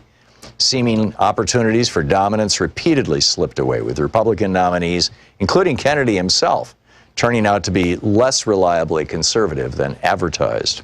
But Republicans have learned from these costly errors, assembling a farm team of potential nominees whose judicial records could be carefully scrutinized to detect any risk of ideological deviation.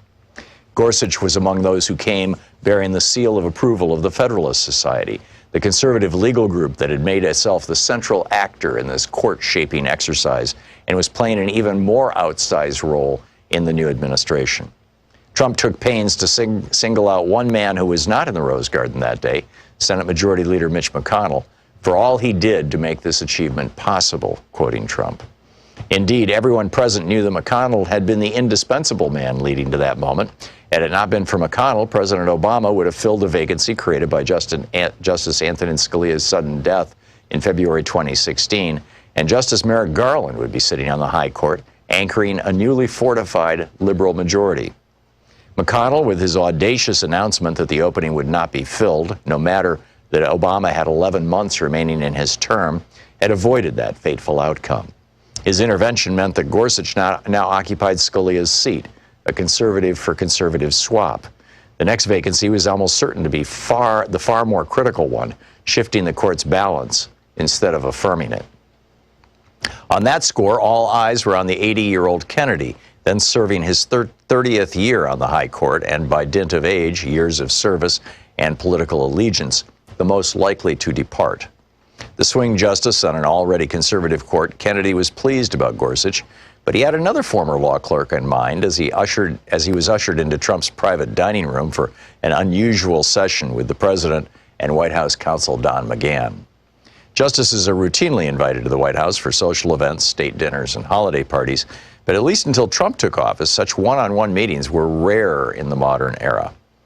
With its finicky notions about preserving the appearance of judicial independence, unlike the relaxed days when justices did double duty as private counselors to presidents such as Franklin Roosevelt and Lyndon Johnson.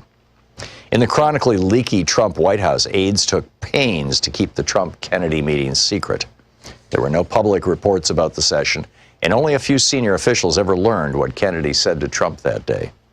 The justice's message to the president was as consequential as it was straightforward, and it was a remarkable insertion by a sitting justice into the distinctly presidential act of judge picking. As a candidate, Trump had upended tradition by issuing a list of judges. It ultimately grew to 21, including Gorsuch, from which he pledged to pick his Supreme Court nominees. Now Kennedy had a recommendation for Trump's list. "You named one of my former clerks," Kennedy told Trump. "You should think about another one, Brett Kavanaugh." When Anthony Kennedy spoke, the Trump White House listened, with good reason. During the campaign, when Trump, against all expectations, emerged as the Republican nominee and ultimate victor over Hillary Clinton, the issue of judicial selection had been a utilitarian means to an electoral end. The socially conservative and evangelical voters Trump needed to win were deeply, understandably suspicious of the thrice-married, once Democratic New Yorker. They were particularly dubious about how Trump would approach the critical task of shaping the federal judiciary, especially the Supreme Court. The list of high court candidates that Trump produced with the help of the Federalist Society, upending convention with typical Trumpian bravado, was explicitly aimed at calming their concerns, and it succeeded beyond the wildest expectations of its creators. On Election Day, more than a quarter of Trump voters identified the Supreme Court as the critical factor in determining their vote. White, evangelical, born-again Christians broke 81% for Trump to 16% for Hillary Clinton, meaning that Trump outperformed previous Republican nominees Mitt Romney, John McCain, and George W. Bush among such voters. In office, Trump not only keenly understood the politics of judicial selection and its importance for his reelection, he also gained a new appreciation for what the Supreme Court meant to a president's legacy. Thanks to McConnell's ruthlessness, Trump had inherited what no president had before, the gift of an existing vacancy. Supreme Ambition by Ruth Marcus.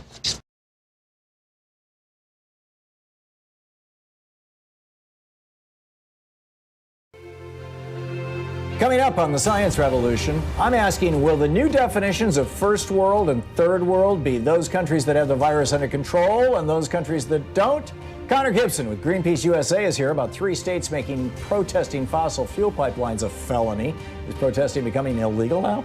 Robert Weissman with Public Citizen drops by. He's concerned about Trump's land management pick. The guy's a climate-denying extremist. I'm concerned too. Kevin Camps from Beyond Nuclear is telling us about even more nuclear waste that they want to bury under New Mexico's desert. Plus, geeky science. Does sitting cause cancer? Tune into the Science Revolution wherever fine podcasts are available. So we've got a new video of, over at ThomHartmann.com for people who support our program. It's about private equity firms. You know, Mitt Romney's company, Bain Capital, and Steve Schwartzman's Blackstone, and some of these private equity groups have long been considered risky investments. I mean, you know, billionaires put money into these things. But and sometimes they produce really high returns, but they also have huge fees and they operate kind of like a black box. There's all kinds of hidden stuff. And what they have been salivating about for years, Schwartzman talked about this just a few days after Donald Trump was inaugurated, was they wanted to get their hands on people's 401ks and IRAs, people's retirement money, their pension funds. And it's been illegal. And Trump and Eugene Scalia, the head of the Labor Department, just legalized this practice. The consequences could be dramatic. The video's over at ThomHartmann.com.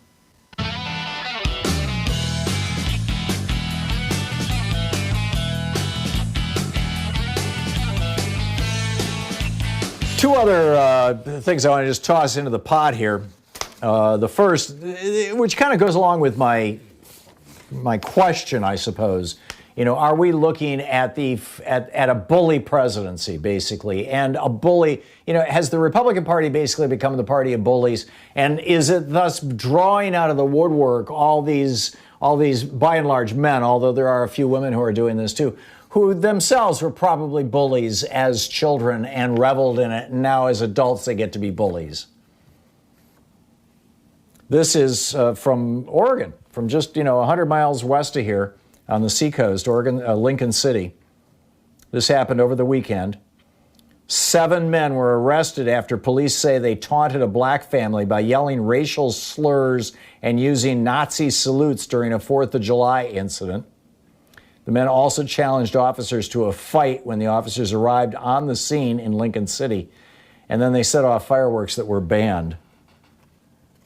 Yeah, we're going to fight you guys. I mean, it says something, about if nothing else, about the intelligence of these people. But then, secondly, Jonathan Bernstein is tweeting, and I think this is a really interesting. ABC News tweeted NASCAR driver Tyler Reddick fires back at President Trump's call for an apology from Bubba Wallace. Trump this morning was tweeting, it must have been a segment on Fox News, right? Trump was tweeting, Bubba Wallace owes America an apology. Well, there was a noose in his garage, and it was the only noose in the only garage at all of the NASCAR place. It had apparently had been there for months, and he had just moved into that garage, and so he didn't know that it had been there for months. But, it was a noose. And, it was a legitimate concern. So anyhow, Tyler Reddick, who's another NASCAR driver, he fires back at Trump. He says, quote, "We don't need an apology. We did what was right, and we will do just fine without your support." He says this to Trump. So Jonathan Bernstein asked this question, and it's a question that's been rolling around in my mind for the better part of at least 6 months now, maybe a year. And I've mentioned this on this program a couple of times. But I just want to be very, very explicit about it.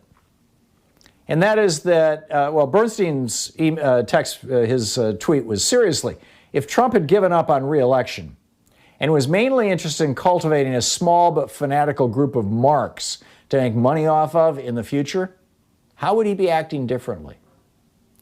And I really think that this may well be what's going on. As much as we wring our hands, and I've been, at the front of this line saying, Bill Barr and Donald Trump are going to steal the election, and Republicans are they're rigging the elections. It's happening in state after state. I think it's gone so far that Trump has concluded that there's no way he's going to get reelected. So what he's doing is he's setting up, now he's setting up his money-making opportunities for after he leaves the White House. Keep in mind, this is the guy who during the primary said, if I'm elected, I'll be the first man to make money on the presidency. And he's done that. We are shoveling millions of dollars into the Trump organization, whether it's Secret Service, quote, protecting him when he goes to his golf courses. He's golfed on his, at least a year now out of the 3.5 years he's been president. Or any of the hundreds of other scams and schemes that Trump has been running, stealing the inaugural money and everything else. He's making money off his election, but how does he make money off losing? Easy. He buys a television network. The Trump organization is in negotiation to buy One American News, or at least they were a few weeks ago. I haven't seen a recent story about it. So he gets a television network, or he gets a show on Fox News, and he becomes the guy. He becomes the face of right-wing resistance, Nazis in America. I talked about this last week.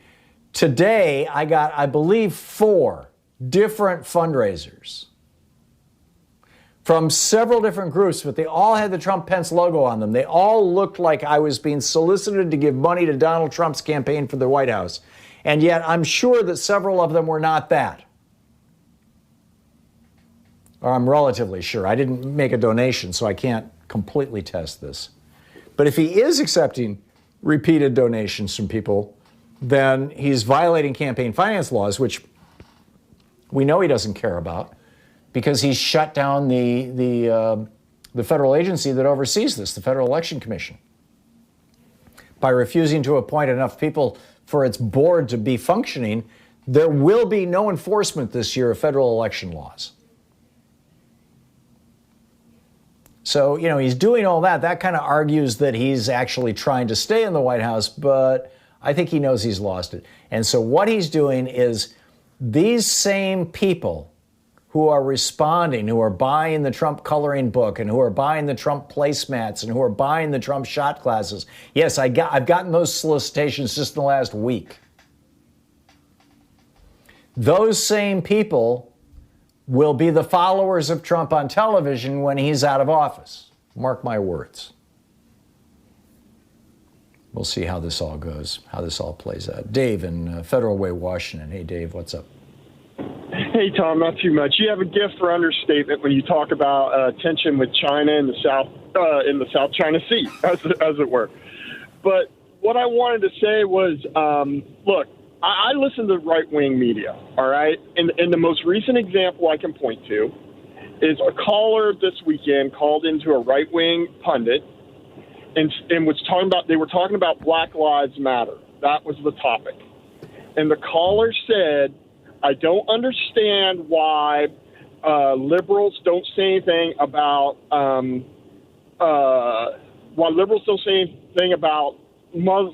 attacking mosques, because Allah supported the slave trade. Allah was a slave trader. He did it twice, Tom. He said Allah was a slave trader. Now that's deep. That's deep.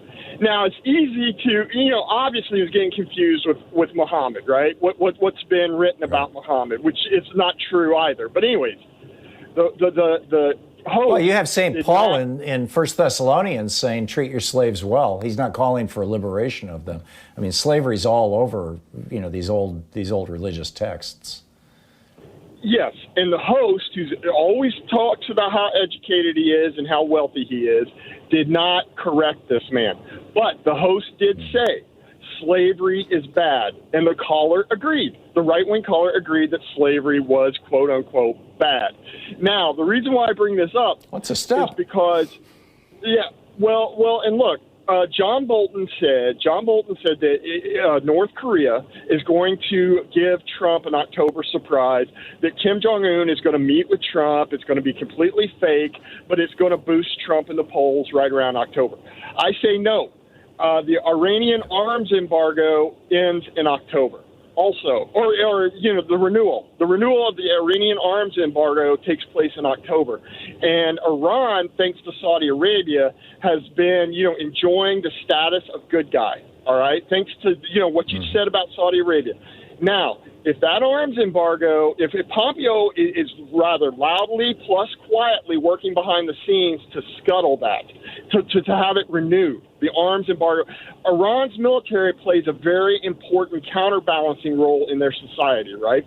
If the Iranian military is deprived arms, international arms sales, they are going to stop enjoying being the good guy. Iran is going to give Donald Trump his October surprise, and Donald Trump is going to marshal all the resources of these Trumpers who are hiding their racism behind, they detest Islam, and that's all a cover for their racism.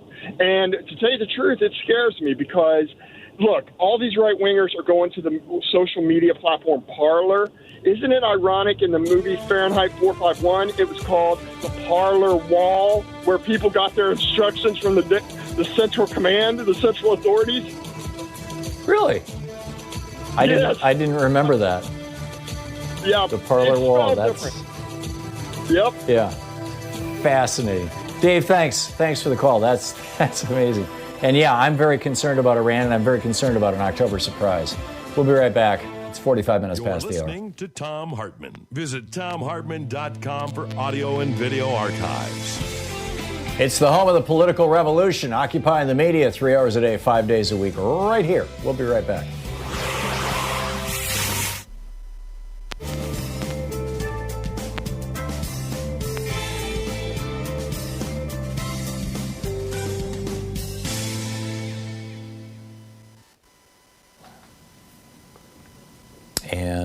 And welcome back. Let's see here. Kathy watching us on Free Speech TV in Valparaiso, Indiana. Hey, Kathy, what's on your mind today? Hi, Tom. I have two things that I wanted to mention. The real estate problems that everybody's going through from the loss of their jobs, the evictions were held off to July 1st, but I heard on the news channel, the regular news channels, that a lot of the landlords went ahead and filed over the internet the paperwork because that expired July 1st. Now, if a lot of people with coronavirus get evicted, that'll spread it even more. But the thing is, Donald Trump's in real estate. I could see him and his cronies going and swooping in, especially in New York, and taking over these places that nobody can afford to stay in now. Number two, I know you don't like us smokers, but I'm a smoker. And what's really riled me up is this thing about the mask. Everybody's saying it's a violation of their rights. Well, they took our rights to smoke in public away, and I'm not out there hollering about it. You understand what I'm saying? It's convenient. Yeah. And I think it's kind of the same thing, you know. If somebody's blowing out, cancer-causing smoke, or if somebody's blowing out death-causing viruses, in either case, as a society, we have the right to say, no, I'd really rather not inhale that. Right. I had a gentleman in the grocery store the other Saturday see me, and I'm asking, oh, you're one of them. I didn't have the energy or the umph to argue with him, and he wasn't wearing a mask, so I didn't want to be close enough to Right. him. Yeah. Yeah. Well, that's thinking. where. Go ahead. I got to thinking on those two things. The big picture is with Trump is real estate, and that's a way for him and his cronies to go in and scoop up a lot of it. And two was the mask thing. It's just driving me nuts that these people won't wear these masks, but they don't want you to smoke. Like, some of the largest fortunes in America were cemented during the 1930s. The late 1920s and the early 1930s. And the way that they did it was that, the very, very wealthy people went into the Depression with a lot of cash. And as business after business after business failed, as home after home after home was foreclosed on, as commercial real estate, went down the tubes, these very, very wealthy people just bought up everything in sight, in addition to a large chunk of the stock market. And, a generation later, they are, well, not even a generation, just a few years later, as FDR got us out of the Great Depression, they were sitting pretty. And there are great fortunes being built right now in the ashes of this. Go ahead. Well, that was my theory, that he really don't care who gets sick and who gets evicted and all that, because that's another way for him to scam everybody out of their property. I agree. And I think with the stock market... Right, and I think with the stock market, the very, very wealthy have had an opportunity now with the market going back up to sell their stock holdings. And there was a really fascinating article maybe a week ago, I think it was in the Financial Times, about this explosion in retail trading. All these people who are at home and unemployed have signed up, literally millions of them in the last 3 or 4 months have signed up for online trading accounts, and these are like working class people who are playing the stock market right now, thinking that they're going to get rich because they got nothing else, and it's a legal way to gamble, and they're going to get screwed because the big institutional investors have been staying out of the market. They know what's going on. They know where this thing is going, and the rich always seem to win in these things. Kathy, thank you for the call, and thanks so much. We'll be right back.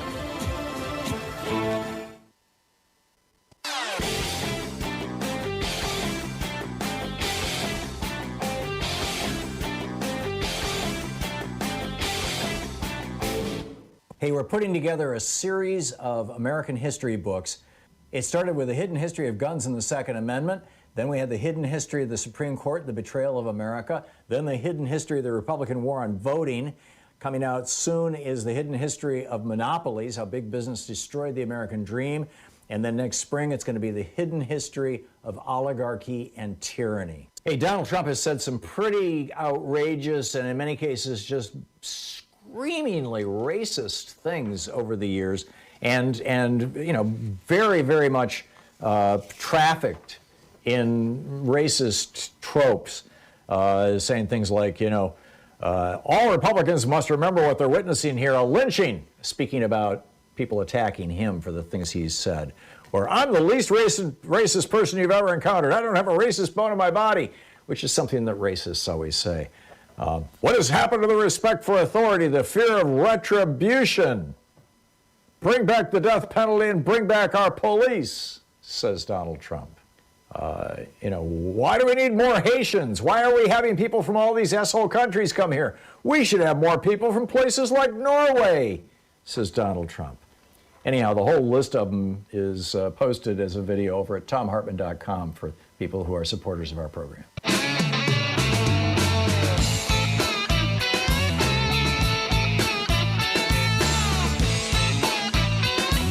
Welcome back. Thom Hartmann here with you. Mike in Columbus, New Mexico. Hey, Mike, what's up? Hello. Yes, I'm in Columbus, New Mexico, and I went out yesterday, and I bumped into a lot of people not wearing their masks properly. They're wearing them around their neck.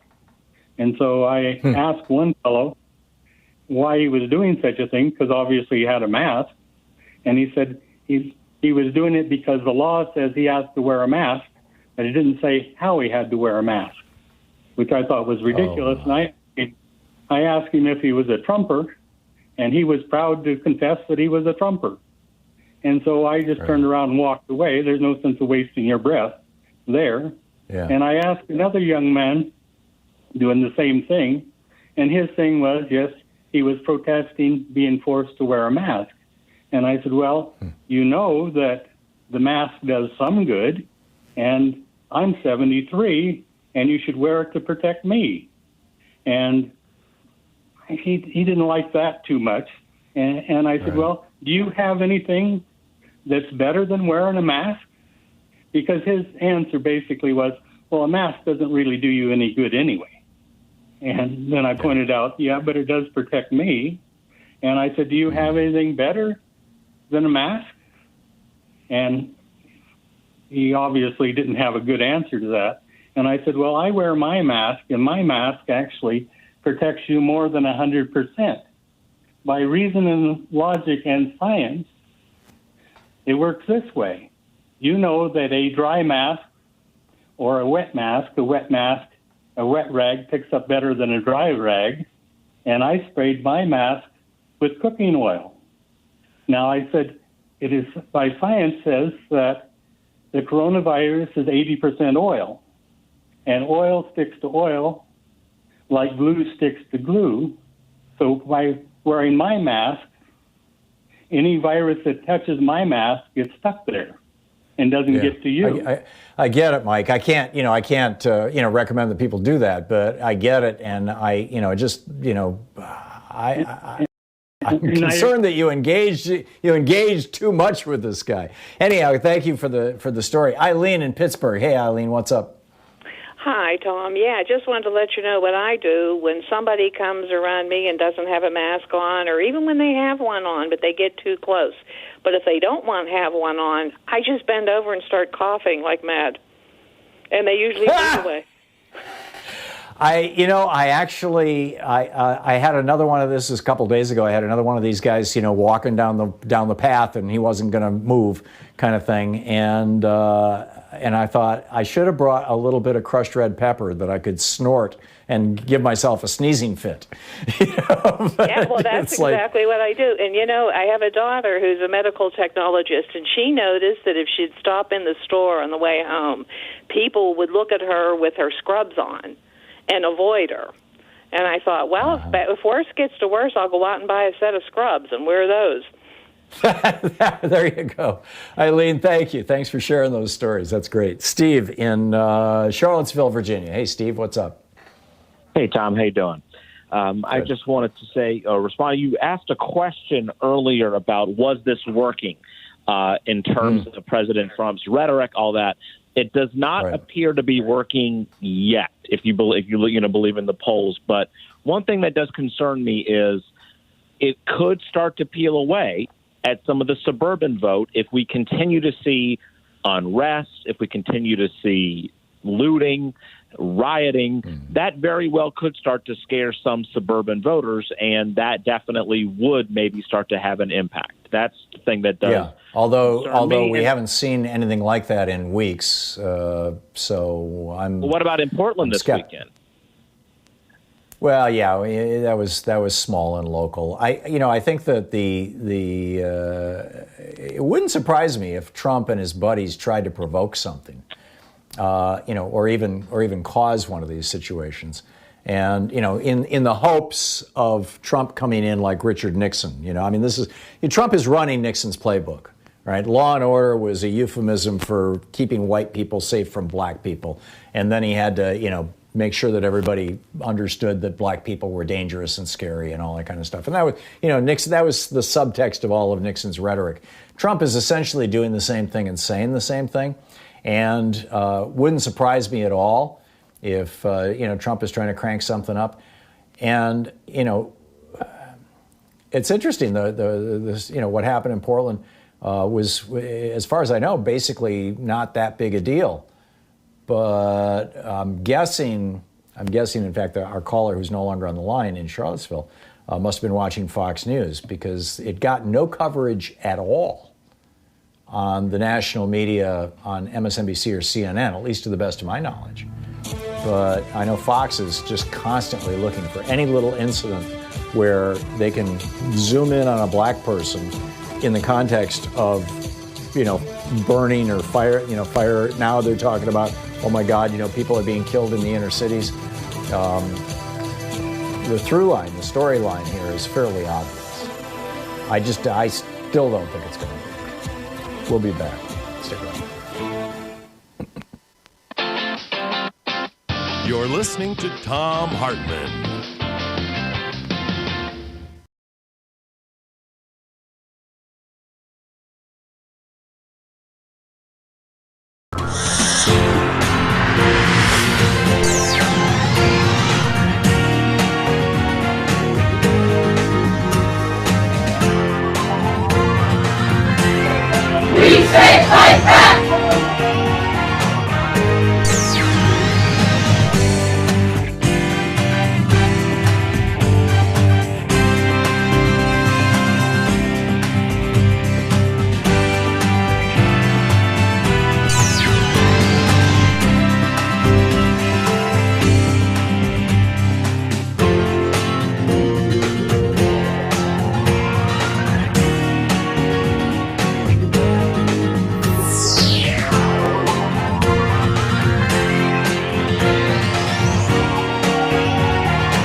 So we've got a new video up for regular supporters of our program over at ThomHartmann.com, and this is about just a totally bizarre story about these three guys with no VA experience, not even veterans, who are all big shots down at Mar-a-Lago, that Donald Trump has put in charge of the Veterans Administration functionally.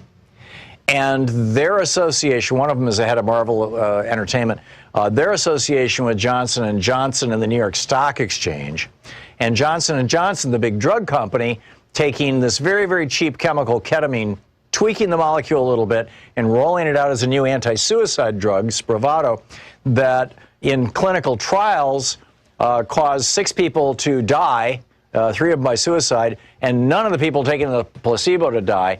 And now Trump is telling the VA, you have to buy this highly inflated price drug from Johnson & Johnson. And the Democrats want to know what's up with the VA crowd guys. Check it out. It's at ThomHartmann.com.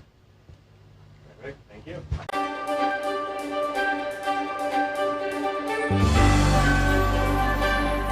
Our book today in the Thom Hartmann Book Club is The Hidden History of Guns and the Second Amendment by yours truly. This is from Chapter 1, The Unholy Alliance of Racism, Genocide, and Guns.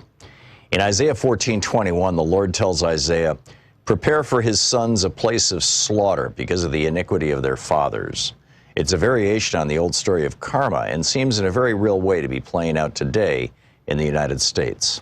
America is facing an epidemic. Public health officials use that word of gun-related suicides, accidents, and even homicides and police killings. That epidemic has grown worse in the past decade, largely because the number of guns in America has increased, in large part because of the racial fears of white men who have bought guns in record numbers for 8 years during the time in office of America's first black president. A landmark 1999 study from researchers Franklin Zimring and Gordon Hawkins showed that the main correlation, far surpassing mental illness, socioeconomic status, or race, that could be defined as causal in predicting the rates of gun deaths is a simple number, the number of guns distributed among society. In the 30 years since that study, Zimring and Hawkins' results have been replicated and reanalyzed dozens of times. As the American Academy of Pediatrics said in a release published in AAAS's Science magazine, quote, new research shows dramatic differences in the number of children hospitalized and killed each year in the U.S. from firearm-related injuries based on their state's gun legislation, even after adjusting for poverty, unemployment, and education rates. It found twice as many pediatric firearm deaths in states with the most lenient gun regulations compared to states where gun laws are strictest, end quote. They added that this is a critical issue for children, quoting Stephanie Cho, MD, the lead author of the abstract, quote, firearm-related injuries are the second leading cause of death among children in the United States. But we found a clear discrepancy in where those deaths happen that corresponds with the strengths of states' firearm legislation.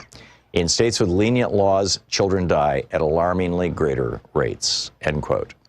And unsurprisingly, America not only has unusually lenient gun laws, but also has more guns in civilian hands than any other country in the world. America has a bit more than 4% of the world's population, but holds almost 50% of all the guns in civilian hands worldwide, more than 390 million guns. And the more guns a society has, the more gun deaths it will experience. The NRA and their army of lobbyists have been quite successful in making this happen. During Obama's presidency, there was a steady and hysterical drumbeat of articles, emails, and political proclamations by so-called pro-gun politicians and think tanks, suggesting that Obama was preparing to take away everyone's guns at any minute.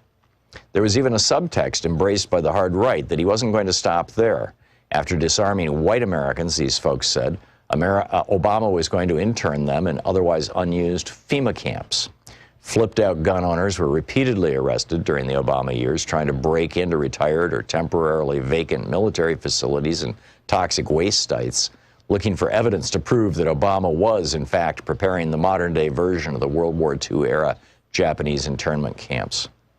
White supremacy was the founding notion of this nation.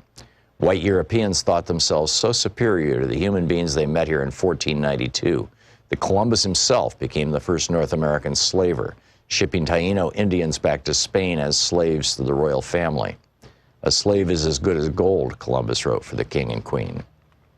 Europeans in the Americas then stepped up that game into a hemisphere-wide campaign of racial genocide, pulling off the largest multi-generational mass murder in the history of the world. In the midst of that effort, they also created the legal mechanisms necessary to define and legally regulate slavery, and even built those systems into America's founding document, the Constitution. America was birthed in slavery and genocide, and both needed guns. It was the superior weaponry of guns that gave the European settlers a massive advantage over the bow and arrow-equipped Native Americans, and it was the raw power of widespread white ownership of guns in the South that propped up the institution of slavery for hundreds of years. Without guns, neither would have been possible, or at least neither would have been as easy as they were to pull off. And now, after centuries of guns being used to kill off and keep down people of color in America, those same guns are creating a terrifying epidemic of gun-facilitated violence, from public schools to private homes and public concerts. It's enough to make one think that Isaiah was onto something. Chapter 2, The Sanitized History of America. The United States' expansion and conquest in the late 18th century through the 19th century and into the 20th century is a history written by white men, inked in the blood of Native Americans, and built on the broken and bloody backs of enslaved people brought here from Africa. From 1791, when the Bill of Rights went into effect, until the end of the Civil War, the Second Amendment protected the rights only of white men to own guns. This is simply because until the ratification of the 14th Amendment, states determined who was recognized as a person protected under the Constitution. Initially, in most states, that meant that white men who owned land and paid taxes were the only people considered full citizens under the Constitution. In the South, white men with guns formed slave patrols to control slaves and formed posses to hunt escaped slaves. The book, The Hidden History of Guns and the Second Amendment.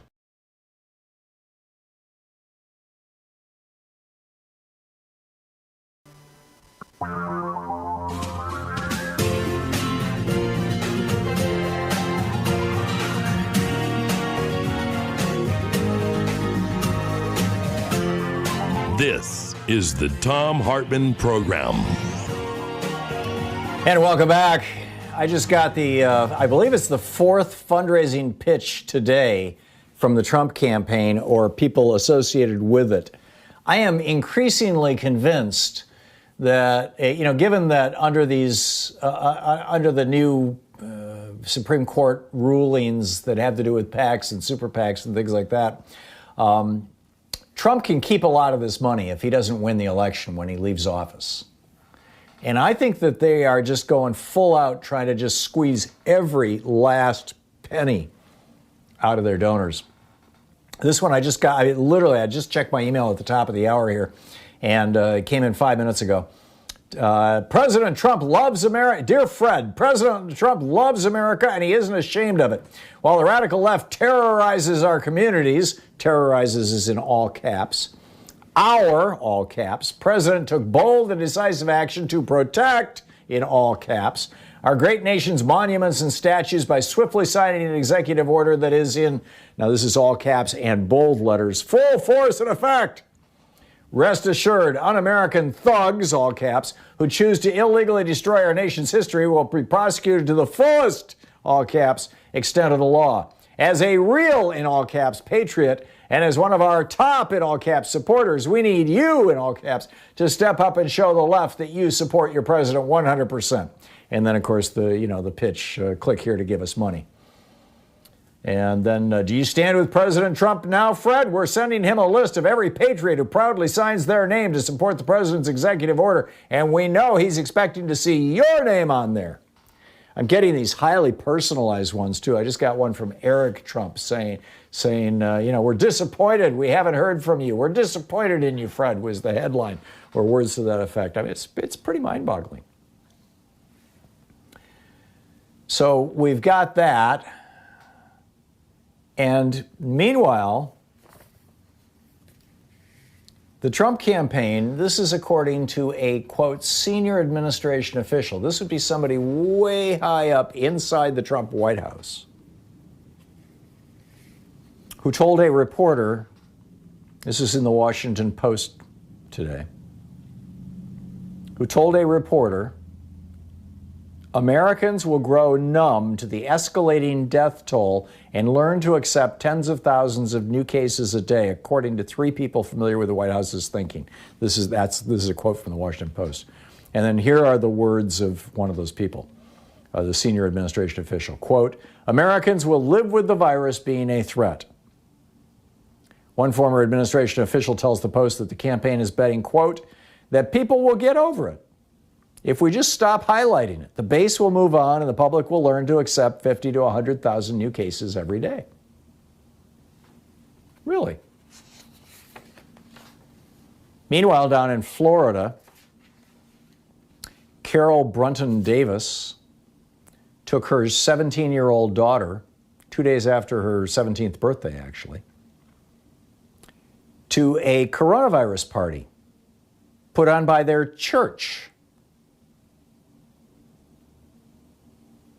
Her daughter, there were 100 mask-free children at the event. Now, for people of a certain age, there actually is precedent for this. When I was a little kid, whenever somebody in our neighborhood got measles or chicken pox, the moms would invite everybody together. I remember that. I remember going to one of those. I got measles at one of these things. But, then we had, that was literally in like 1954, 55, 56, and then we got vaccines in the late 50s and early 60s, and we don't do that anymore. But, that was for a disease that was nowhere near as deadly as coronavirus. 100 mask-free kids attended the event, and when Carol Davis's daughter, Carson Davis, Carsyn, when her daughter got coronavirus, which was the whole plan, took her to the coronavirus party with the church, she gave her azithromycin, an antibiotic that Donald Trump was promoting along with quinolone, or hydroxychloroquine was the thing that he was promoting. This is azithromycin, the Z-Paks. Her daughter developed headaches, sinus pressure, a cough, and then died. She's dead now, this 17-year-old. Is this where America's going to go? Is this it? Like, we're just going to give up? I mean, how many people are going to die between now and the time that we get a new president on January 21st or January 20th? He can do something on the 21st. How many people are going to die between now and then? And how much can Trump retard our progress in moving toward a pluralistic society? Joe Biden wrote an op-ed over the weekend. And, it was published in a bunch of newspapers. And one of the lines from his op-ed was, and I quote, and he's paraphrasing, obviously, the Declaration of Independence, but still, he says, quote, all people are created equal and should be treated equal throughout their lives, end quote. That's Joe Biden. Now, you would think that that's relatively uncontroversial, right? All people are created equal and should be treated equally throughout their lives. You would think that that's a statement of American values. Values that, we still don't fully live out, and some of us still obviously don't fully embrace, but nonetheless, it was a radical idea in the 1770s to say that people could even govern themselves, much less that there was equality among people. And yet, every century we move forward a little bit farther. Good thing. So Liz Harrington, who is a spokesperson for the Republican National Committee, went on Fox News on Sunday to speak about Joe Biden's outrageous op-ed in which Joe Biden said all people are created equal and should be treated equally. Honest to God, she went on Fox News to call this out. And here's what she said. His party is trying to rewrite history and tear it all down. Now, what did she object to? The word people. In the Declaration of Independence, it says all men are created equal, right? That's what she wanted. She wanted Biden to say all men are created equal. She says his party is trying to rewrite history and tear it all down, and it's very fitting that Joe Biden in this op-ed has the audacity to literally rewrite the greatest foundational document in the history of mankind, the Declaration of Independence. His woke staffers changed it to not all men are created equal, but all people are created equal, and all people are guaranteed equal equality through their lives. This is not a constitutional republic. That's the same radical left socialism that has taken over his party. This is really not just eroding our foundation, but rewriting it and out to destroy it. Apparently, Liz Harrington and the Republican National Committee object to saying that women are created equal to men. Does this have to do with the right of women to have birth control or abortions? I mean, she doesn't elaborate. She doesn't explain why. You can watch the video. There's a piece about it over at rawstory.com if you want to check it out. But it's like, what the hell? And truth be told, I think that this is the sentiment of a lot of conservatives, a lot of Republicans, a lot of the conservatives. We used to have women on from, there was this conservative women's group that used to come on this program and talk about how, well, no, women aren't equal to men and they shouldn't be. And, the subtext was, of course, discriminate. It's okay to discriminate. They were opposed to the Equal Rights Amendment. It's okay to discriminate against women in the workplace. It's okay to discriminate against women, when it comes to medical care. I mean, I don't know if that's what she was talking about or what, but this is bizarre. This is the Thom Hartmann Program. The Republican Party has become the party of death. Are they going to be able to reinvent themselves?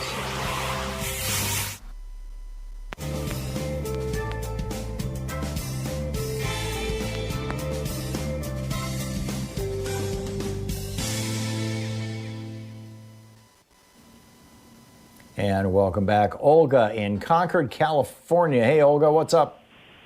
Hi, Tom. Maybe they don't care about lives lost, but what do they care about lost economic activity? I mean, if every person spends $20,000 a year minimum, we've lost $2 trillion of economic activity each year from now on until those people are replaced as consumers. How can they sustain an economy like that? Well, this is why FreedomWorks is out there saying that everybody needs to go back to work. We need to refuse to be locked down. We have to open the country back up. Yes, because they're talking to the middle class about the servant class. Yeah, I know. Exactly. But suffice to say, but even the poorest person spends $20,000 on food, shoes. No, I think you've got. The average income for the bottom 50% of Americans is $17,000 a year. Okay, 17 then. Let's shoot for that. Hundreds of thousands of people dead. They can't spend money. Right. It's lost economic activity. big right. loss. So you're That's trying to all put I'm this saying. in a That's what I'm frame that getting these at. guys can understand. Yeah, I get Yeah. it. I get Yeah, it. you Good get one, it. Olga. That's a Good one. ticket. Yeah, I got Ciao. it. Thank you very much. Good to hear from you. Brian in Indianapolis. Hey, Brian, what's up? Hey, Joanne, thanks for taking my call. I am going to be a little bit off subject. I don't know if your screener told you about this, but I'm from Indianapolis, Indiana, and down in Bloomington's not far from here. It's about an hour south of here, and that's where IU plays the basketball team. But at any rate, there was a gentleman down in Bloomington, Indiana, a black gentleman that was attending an eclipse party that was held on the property out by Lake Monroe. And on his way walking through the property of Lake Monroe, through a forest, he was encountered by a group of white men that were wearing cowboy hats that had the Confederate flags. And they were chanting like white power. They were being very belligerent with them, saying, "Where are you going?" At any rate, they, stopped the guy. They roughed him up a little bit. They beat him up. They put him up against a tree, held him down. And then one yelled, "Hey, go get a noose." So they were getting ready to lynch this guy, and somebody heard this. Somebody heard this nearby. I think that was attending this eclipse event, and they rushed over there to help him, and they stopped it from happening. But the end of this event actually got recorded with the phone, and it's been posted on Facebook, been shared over 100,000 times. This story actually, I can tell you the gentleman's name is like Vox Booker. I sent you on your Facebook email the story, so you can take a look at this. It happened on the 4th of July, and me, my wife, and my son were literally about 15 minutes away from this area because we were on the same lake that day. But it's Vox Booker, VAUHXX Booker, BOOKER. So, yeah, if you want to take a look at that story, man, it's a crazy story. That's especially amazing. for it to be happening, in 2020. Yeah. I mean, for it to be happening ever at any time is the horror of our history, Brian. But, there has to be a point at which we say, okay, we're putting all this behind us. Brian, thank you for the call. And not just putting it behind us, repudiating it, explicitly calling it disgusting, horrible, awful, inhuman. I'll be back.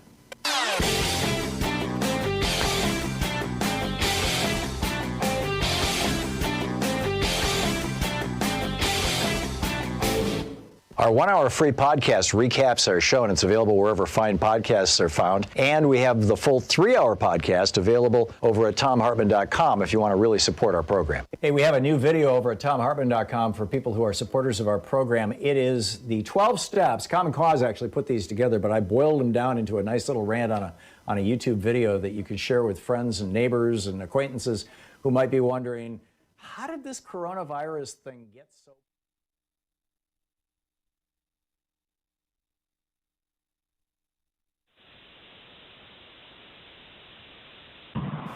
We are Justin.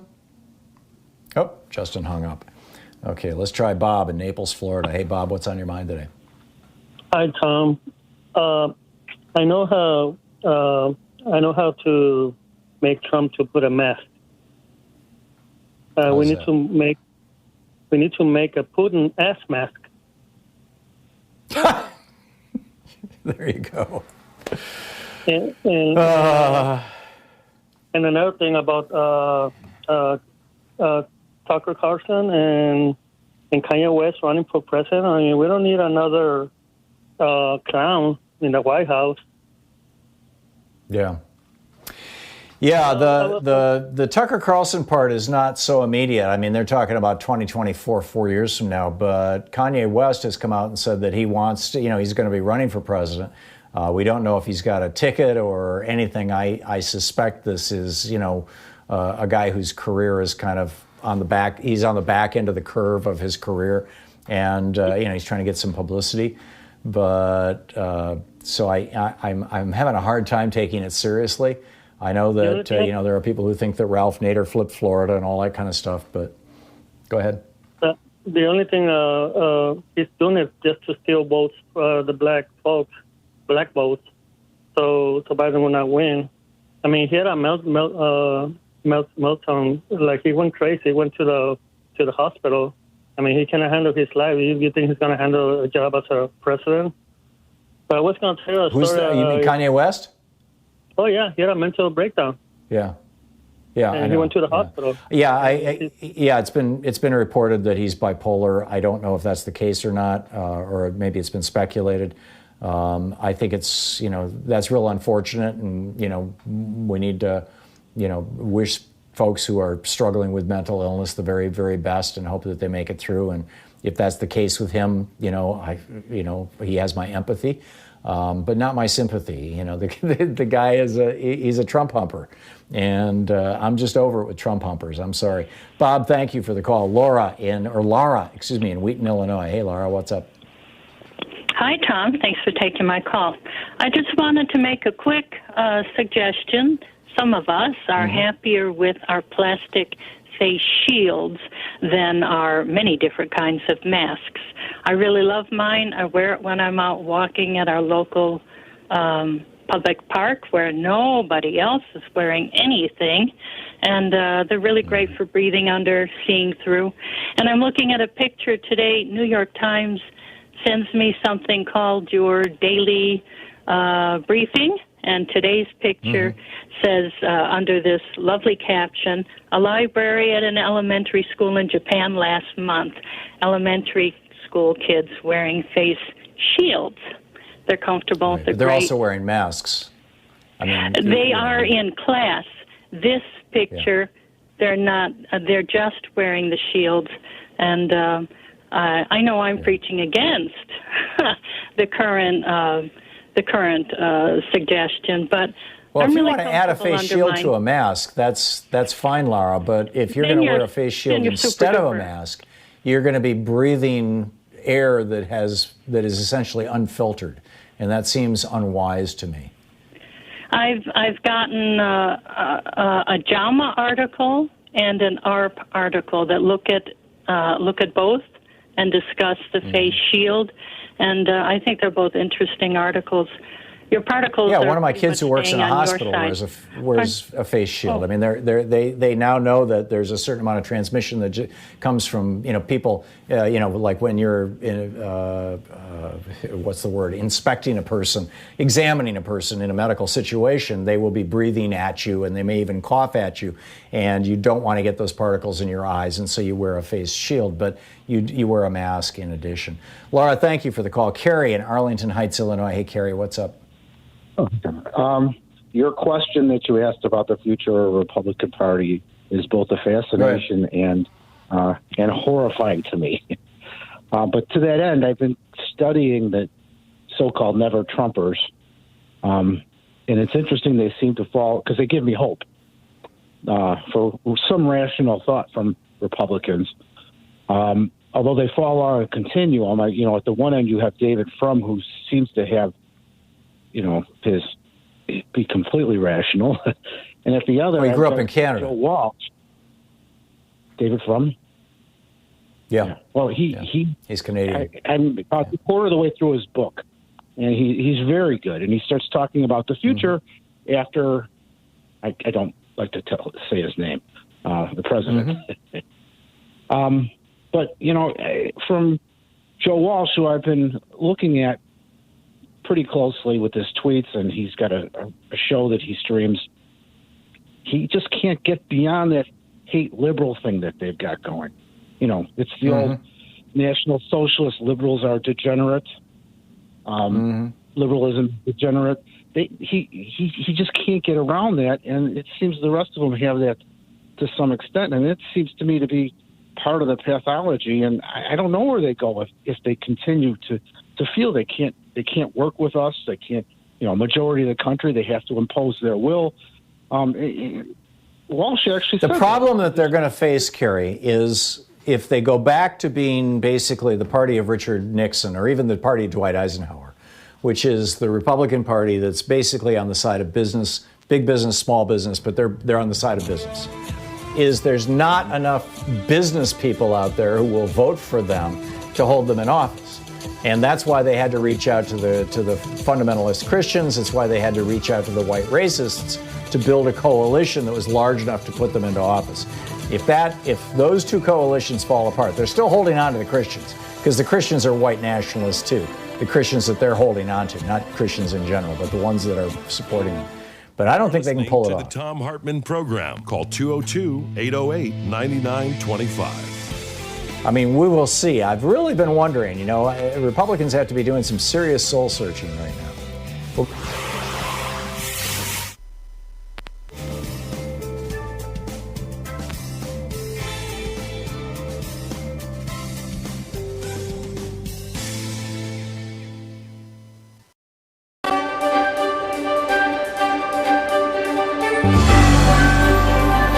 Our book today in the Thom Hartmann Book Club is Medical Apartheid, The Dark History of Medical Experimentation on Black Americans from Colonial Times to the Present by Harriet A. Washington. This is from the introduction. On a sylvan stretch of New York's patrician Upper Fifth Avenue, just across from the New York Academy of Medicine, a colossus in marble, august inscriptions, and a bas-relief caduceus grace, a memorial bordering Central Park. These laurels venerate the surgeon James Marion Sims, MD, as a selfless benefactor of women. Nor is this the only statuary erected in honor of Dr. Sims. Marble monuments to his skill, benevolence, and humanity guard his native South Carolina's State House, its medical school, the Alabama Capitol grounds, and a French hospital. In the mid-19th century, Dr. Sims dedicated his career to the care and cure of women's disorders and opened the nation's first hospital for women in New York City. He attended French royalty, his Grecian visage inspired oil portraits, and in 1875 he was elected president of the American Medical Association. Hospitals still bear his name, including a West African hospital that utilizes the eponymous gynecological instruments that he first invented for surgeries upon black female slaves in the 1840s. But this benevolent image vies with the detached Marion Sims portrayed in Robert Thom's J. Marion Sims, Gynecological Surgeon, an oil representation of an experimental surgery upon his powerless slave, Betsy. Sims stands aloof, arms folded, one hand holding a metroscope, the forerunner of the speculum, as he regards the kneeling woman in a coolly evaluative medical gaze. His tie and morning coat contrast with her simple servant's dress, head rag, and bare feet. The painting, commissioned and distributed by the Park Davis Pharmaceutical House more than a century after the surgeries, as one of its History and Medicine in Pictures series, takes telling liberties with the historical facts. Thom portrays Betsy as a fully clothed, calm slave woman who kneels complacently on a small table, hand modestly raised to her breast before a trio of white male physicians. Two other slave women peer around a sheet, apparently hung for modesty's sake, in a childlike display of curiosity. This innocuous tableau could hardly differ more from the gruesome reality in which each surgical scene was a violent struggle between the slaves and physicians, and each woman's body was a bloodied battleground. Each naked, unanesthetized slave woman had to be forcibly restrained by the other physicians through her shrieks of agony as Sims determinedly sliced, then sutured her genitalia. The other doctors who could fled when they could bear the horrific screams no longer. It then fell to the women to restrain one another. I wanted to reproduce Thom's painting on the cover of this book, or at least in the text, but when I asked permission of its copyright holder, Pfizer Incorporated, the company insisted on reviewing the entire manuscript of this book before making a decision. As an independent scholar, I could not acquiesce to this, and I used another cover image. When I renewed my request to use the image within the text, Pfizer agreed to base its decision upon reading this chapter and an outline of the book. The Pfizer executives apparently were uncomfortable with what they read because they refused to grant permission to reproduce this telling image or even respond to my query after I supplied the requested chapter and outline. This act of censorship exemplifies the barriers some choose to erect in order to veil the history of unconscionable medical research with blacks.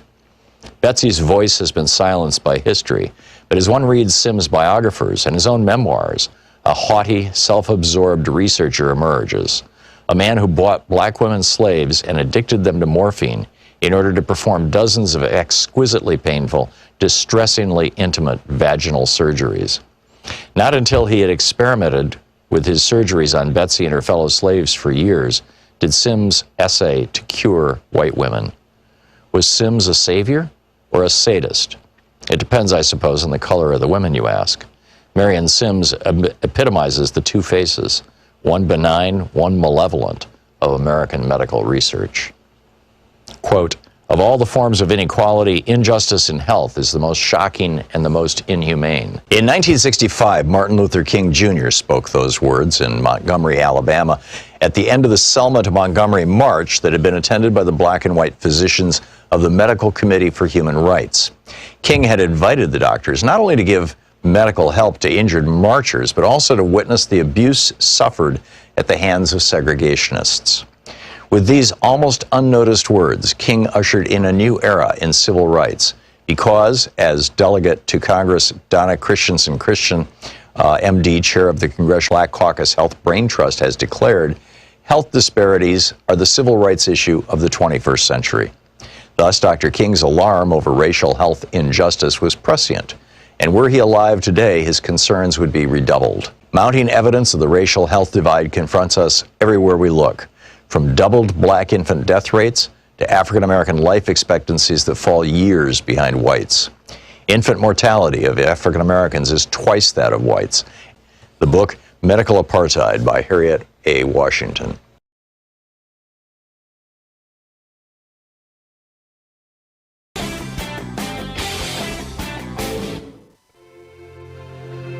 Coming up on the Science Revolution, I'm asking, will the new definitions of first world and third world be those countries that have the virus under control and those countries that don't? Connor Gibson with Greenpeace USA is here about 3 states making protesting fossil fuel pipelines a felony. Is protesting becoming illegal now? Robert Weissman with Public Citizen drops by. He's concerned about Trump's land management pick. The guy's a climate-denying extremist. I'm concerned too. Kevin Camps from Beyond Nuclear is telling us about even more nuclear waste that they want to bury under New Mexico's desert. Plus, geeky science. Does sitting cause cancer? Tune into the Science Revolution wherever fine podcasts are available. So we have a new video up for people who are supporters of the Thom Hartmann Program. Specifically, it's over at thomhartmann.com, talking about language, how we use language. Language matters tremendously. And we have chosen as a society, as a culture, as media, as political leadership, etc., not to refer to people like Steve Mnuchin, who threw thousands of people out of their homes illegally during the banking crisis, as looters, not to refer to Rex Tillerson, whose oil company has ravaged much of the third world, literally destroying people's lives, killing people, poisoning people. We don't refer to them as looters. We don't refer to the police who go into neighborhoods and kill people, minorities, particularly African Americans. We don't refer to them as looters, stealing their lives.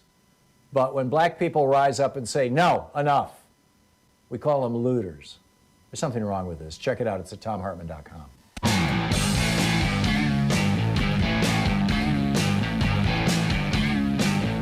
Welcome back. Thom Hartmann here with you. Oh, speaking of the RNC, I was just sharing with you, how this Republican spokesperson was saying, how dare Joe Biden not say all men are created equal? Well, it gets stranger. Not down that particular rabbit hole, but this August 2019 through May 2010, the Committee on Arrangements for the 2020 RNC, the convention, the Republican National Convention, made a dozen payments totaling more than $66,000 to Labella Worldwide, Inc. for consulting services. This firm is run by a guy named Chuck Labella, who used to be with NBC. He was an executive and talent producer. And interestingly, he worked on Trump's reality show, Celebrity Apprentice, or whatever it was called. And according to actor Tom Arnold, Chuck Labella is the guy who is in possession of Trump's behind-the-scenes Apprentice outtakes where he's using the N-word and stuff like that. Tom Arnold said Chuck LaBella was there and knows all. So turns out that Michael Cohen helped situate LaBella with a close attorney, Keith Davidson, back in 2017. Davidson's name became famous because he was the guy that Michael Cohen hooked Stormy Daniels up with to facilitate the transfer of hush money to Stormy Daniels. Well, Keith Cohen is apparently hooked up with Chuck LaBella, and Chuck LaBella is getting money from the RNC, not even from Trump. Trump doesn't have to even use his own money. He's using RNC money to pay off the guy who's got the outtakes from Celebrity Apprentice. It doesn't get weirder than that.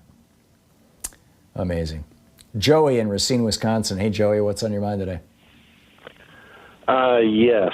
I know you were talking before about what the Republicans need to do to stay viable as a party. The one thing I've noticed over especially the last 10 years, ever since I started teaching in middle school, is that the kids are very tolerant of diversity. When I come across like a transsexual student, I don't realize it until they correct me on their names. And honestly, the kids are like, well, it's just another kid in a room. Yeah. I wish Republicans would I think what we're looking this. at, Joey... Go ahead. I'm sorry. I wish Republicans would recognize this. I wish they would recognize the Black Lives Matters movement, because these kids are living alongside blacks and kids of color. And they see them just like they see any other white kid in the room. Yeah. Yeah. And they need to recognize this. Yeah, the semi-tragic reality or tragic reality is that schools are more segregated right now than they were in 1955. But that said, media is not. And I think that for all of these years, we have been radically underestimating the impact of media on culture. I know that there were, discussions of this back in the 60s and 70s, and I believe it was in the 80s. Maybe it was earlier than that. Marshall McLuhan published his book, and his famous saying, "The media is the message." But the fact of the matter is that prior to really the last 15 years or so, when black people were portrayed in the media, they were either villains or buffoons. And by the way, the same was true of Hispanics and Muslims, people, and Middle Easterners. Still is to some extent. But in the last 10 or 15 years, you are seeing now, the most popular news reporter in the country right now is black. You've got, black correspondents. Just right across the spectrum. You've got people, black people, and in some cases Hispanic people. Not a lot of Native Americans so far, but representing the diversity of America in a way that is not denigrating. And the media prior to that was always denigrating. And I really think that these kids are growing up in a media environment, and that's the soup that we're all, the air that we're all breathing, the soup that we're all swimming in. And I think that they're growing up in a media environment that exposes them to diversity in a way that causes them to not think that it's unusual to see people of different races, and not to assume automatically that they're going to behave the way that minorities did on television prior to 2000, basically. Do you think that there's some... you think I'm onto something here, Joey? Well, I see it as the anti-bullying programs. I was involved with those in 2012, 2013. And the thing is, the emphasis over and over again on these kids that you don't bully other kids for any reason is catching on. And these classrooms are very diverse. I mean, these are public classrooms I taught in. Now, as a sub since then, over the last couple of years, I worked as a sub, and I even dealt with some of the Sikh kids up in Oak Creek. And these kids are treated just like any other kid. I've praised my students about how if they don't like a kid, it's because of who the kid is, not because of what they appear to be or what they represent in the classroom. And I said, that is not like what the classrooms I grew up in, even in college. Yeah. So they're changing, and I think the Republicans need to address that by embracing more diversity in the country, because it's coming. Yeah, or be marginalized forever. I mean, basically, they've got Tim Scott, and he's become kind of the conscience of the Republican Party, and it's not working out well for him, and it's not working out well for them. Joey, thank you. Thanks for sharing that story with us. Fascinating. Cassandra in Camas, Washington. Hey, Cassandra, what's up? Hi. Was going to talk about how to confront a Trumpster when you meet one, but the last caller kind of takes me in a slightly different venue here. Slightly. Yes, I think he is spot on when he says that the Republicans and even those Democrats who they're misjudging the youth. I have a 17-year-old. He's autistic, high functioning. He has never been treated bad by any of fellow students for his autism, and he also has a lot of physical problems, and he has never been treated badly for that. And he has Islamic friends, he has black friends, he has Hispanic friends who have never. This is not particularly something that is. Yes, our culture is shifting, but the older generations, including my own, are falling behind in this, and they're undervaluing what these teenagers are instinctively recognizing. Even as we dumb down our children's history and we try to strip them of it, which is what's happening, they are instinctively understanding that these are fellow human beings that they are in school with. Now, one of the things that I was going to bring up, the attitude that Trump had where he called Black Lives Matter a hate group. Right. Very quickly, I would like to quote you from Malcolm X. For the white man to ask the black man if he hates him is just like the rapist asking the raped or the wolf asking the sheep, do you hate me? The white man is in no moral position to accuse anyone else of hate. That is something that these kids are getting. They understand it. And those in America who do not, great change is coming, whether they like it or not. I'm not saying it's going to be a good change for a lot of us because we're going to be uncomfortable.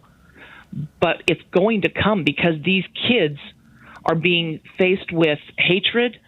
They're being faced with environmental catastrophe. They're being faced now, all of these small children that are growing up with this virus, they know that change has to happen. So get on board or get out of the way. Yep. That's all I got to say. Thank you. Thank you, Cassandra. You said it very well. The echo of history here, as generational change happens, it's quite remarkable. 45 minutes past the hour here on the Thom Hartmann Program. Fair and only slightly unbiased. We'll be right back. You're listening to Thom Hartmann. Visit thomhartmann.com for audio and video archives. Back with more of your calls in just a second. It's the time. The media support group for We the People.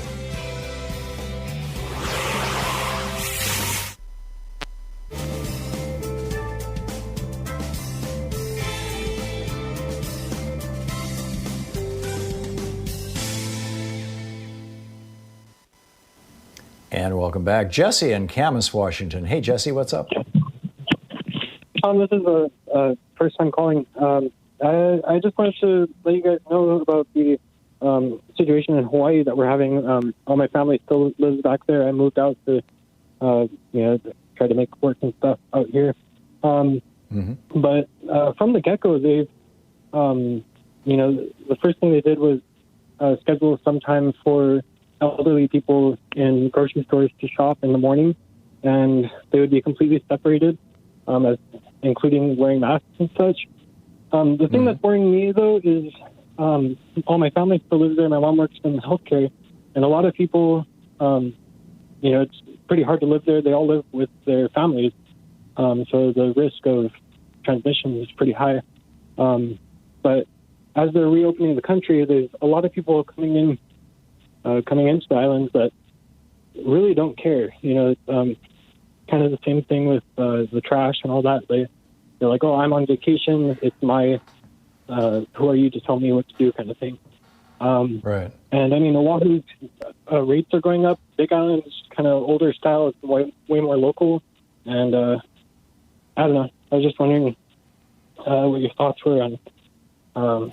Has Hawaii? I know that Hawaii basically crushed the coronavirus and got things largely under control, but they've also been on essentially quarantine. The last I heard was 2 weeks ago. We talked about on this program that Hawaii was not allowing visitors from the mainland yet without a 14-day quarantine. Is that still the case? They still require the quarantine, but I believe they've pretty much opened up. The tourism is really slow right now. My sister was actually just over here because she's out of work. She works at Mama's Fish House on Maui. But, she had to quarantine both times going back and forth. And, we take the precautions we can. But, yeah. It's interesting stuff. It's frustrating with, just knowing that, people are coming in and not really caring as far as the, going to a different state sort of thing. Yeah. What we're seeing here, I think, is the triumph of selfishness. Maybe triumph is the wrong word, or the personification of selfishness. I mean, that seems to be the core value that is being most aggressively promoted by the Trump humpers. By this whole group of people who have bought into Donald Trump's philosophy of me. Nobody else matters. And I think, frankly, it's tragic, Jesse. It's just it is so sad. But yeah, that totally is different. Go ahead. Coming from the islands is a totally different lifestyle living over here. But it is what it is. Happy to learn. But thank you. Yeah. Oh, thank you. Yeah. Thank you, Jesse. Good to hear from you. I appreciate the call. It's fascinating how different countries are dealing with the virus, and in the United States, different states are dealing with the virus. Alaska and Hawaii both managed to essentially shut down. Whether they'll be able to survive reopening is an open question. And, we're all learning at the same time, I think. We'll be back. It's coming up on 10 minutes before the hour here on the Thom Hartmann Program. Back with more of your calls right after this.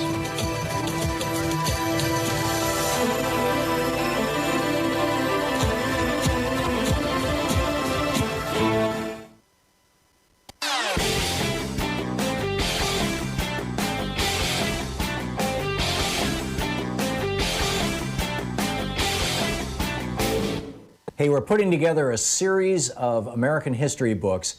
It started with the hidden history of guns and the Second Amendment. Then we had the hidden history of the Supreme Court, the betrayal of America. Then the hidden history of the Republican war on voting. Coming out soon is the hidden history of monopolies, how big business destroyed the American dream. And then next spring, it's going to be the hidden history of oligarchy and tyranny. It's that time of year where we celebrate Memorial Day. We memorialize the Americans who have died in our wars, in the Vietnam War, in the Iraq War, in the Afghanistan War, in the Gulf War, the earlier Iraq War, in the Korean War. If you add all of those wars together that I just named, the sum total of them is fewer than the number of people who have died in 3 months from COVID-19 virus on Donald Trump's watch. Isn't it time for us to memorialize the Americans who have died and are continuing to die at the rate of, well over 1,000 a day as a result of the incompetence of Donald Trump? It seems like maybe it's a good idea. Maybe it's the time to add COVID-19 victims. Because, after all, Trump says we're warriors, or maybe there should be a separate holiday. But something to think about. You'll find a video about it over at thomhartmann.com.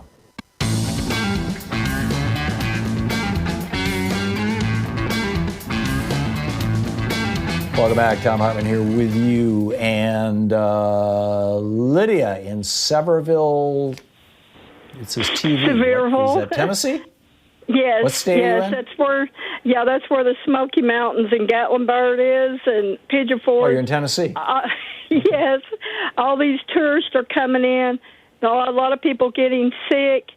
And I was working the farmers market in Gatlinburg, but I had to quit. I'm a small-time farmer. Anyway, I was the gatekeeper, and it got so bad. What I mean by the gatekeeper was trying to keep people from going in without a mask.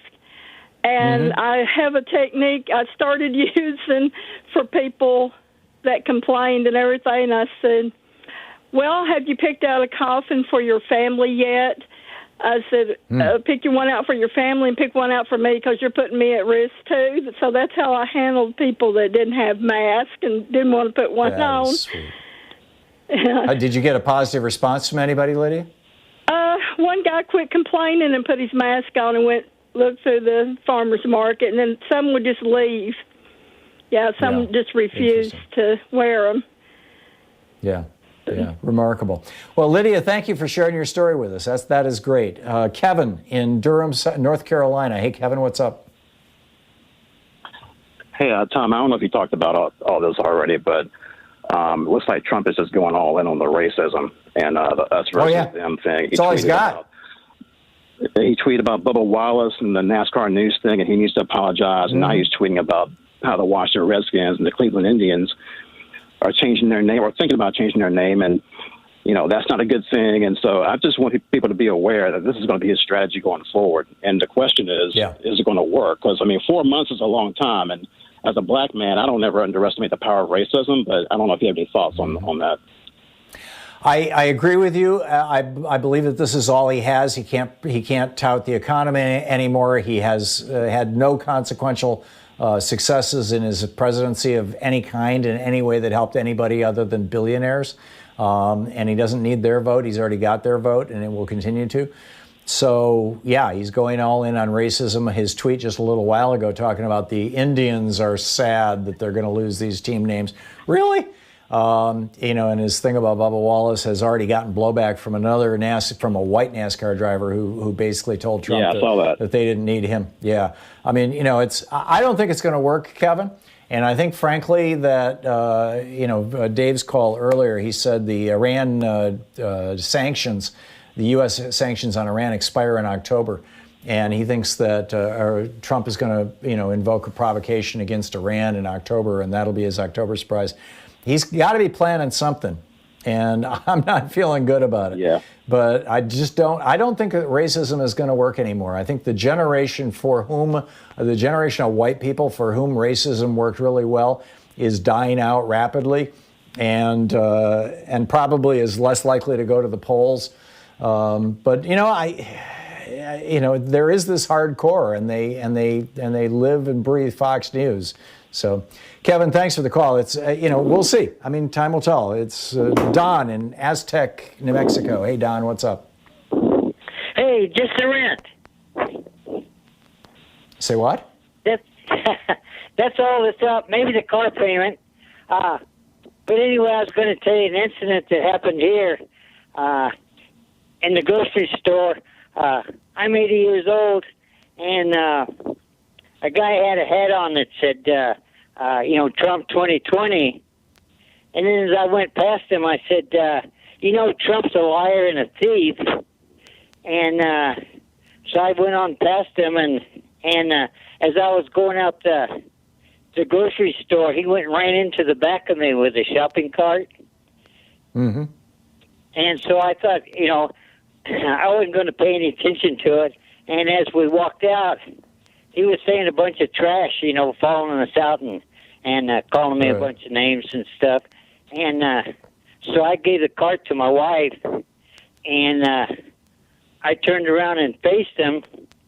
And then my wife, she said something to me, and I turned my head. And when I turned my head, he went and punched me in the side of the head and knocked my glasses off. And so. Anyway, it wasn't no big deal. These Trump humpers are getting desperate, Don. They're starting to lose it. They got nothing left. Yeah. So, but anyway, I thought to myself, my granddaughter can punch harder than him, and so I did a did a side kick and I kicked him, and he staggered backwards, and he'd have fell down if it hadn't been for the car. And then my wife was raising such a fit about me getting in a fight with this guy that. Amazing. Anyway, an 80-year-old guy getting in a fight with a Trump humper. Don, I got to run, but thanks for the story. It's fascinating. We'll be back tomorrow, same time, same place. In the meantime, don't forget democracy is not a spectator sport. It requires all of us. Make sure you're registered to vote and you've got your vote by mail application in, whatever it may be. Get ready. 4 months. Big time, big changes coming. Tag You're It. We'll see you tomorrow. Have a great afternoon. You've been listening to Thom Hartmann. For audio and video archives, visit thomhartmann.com.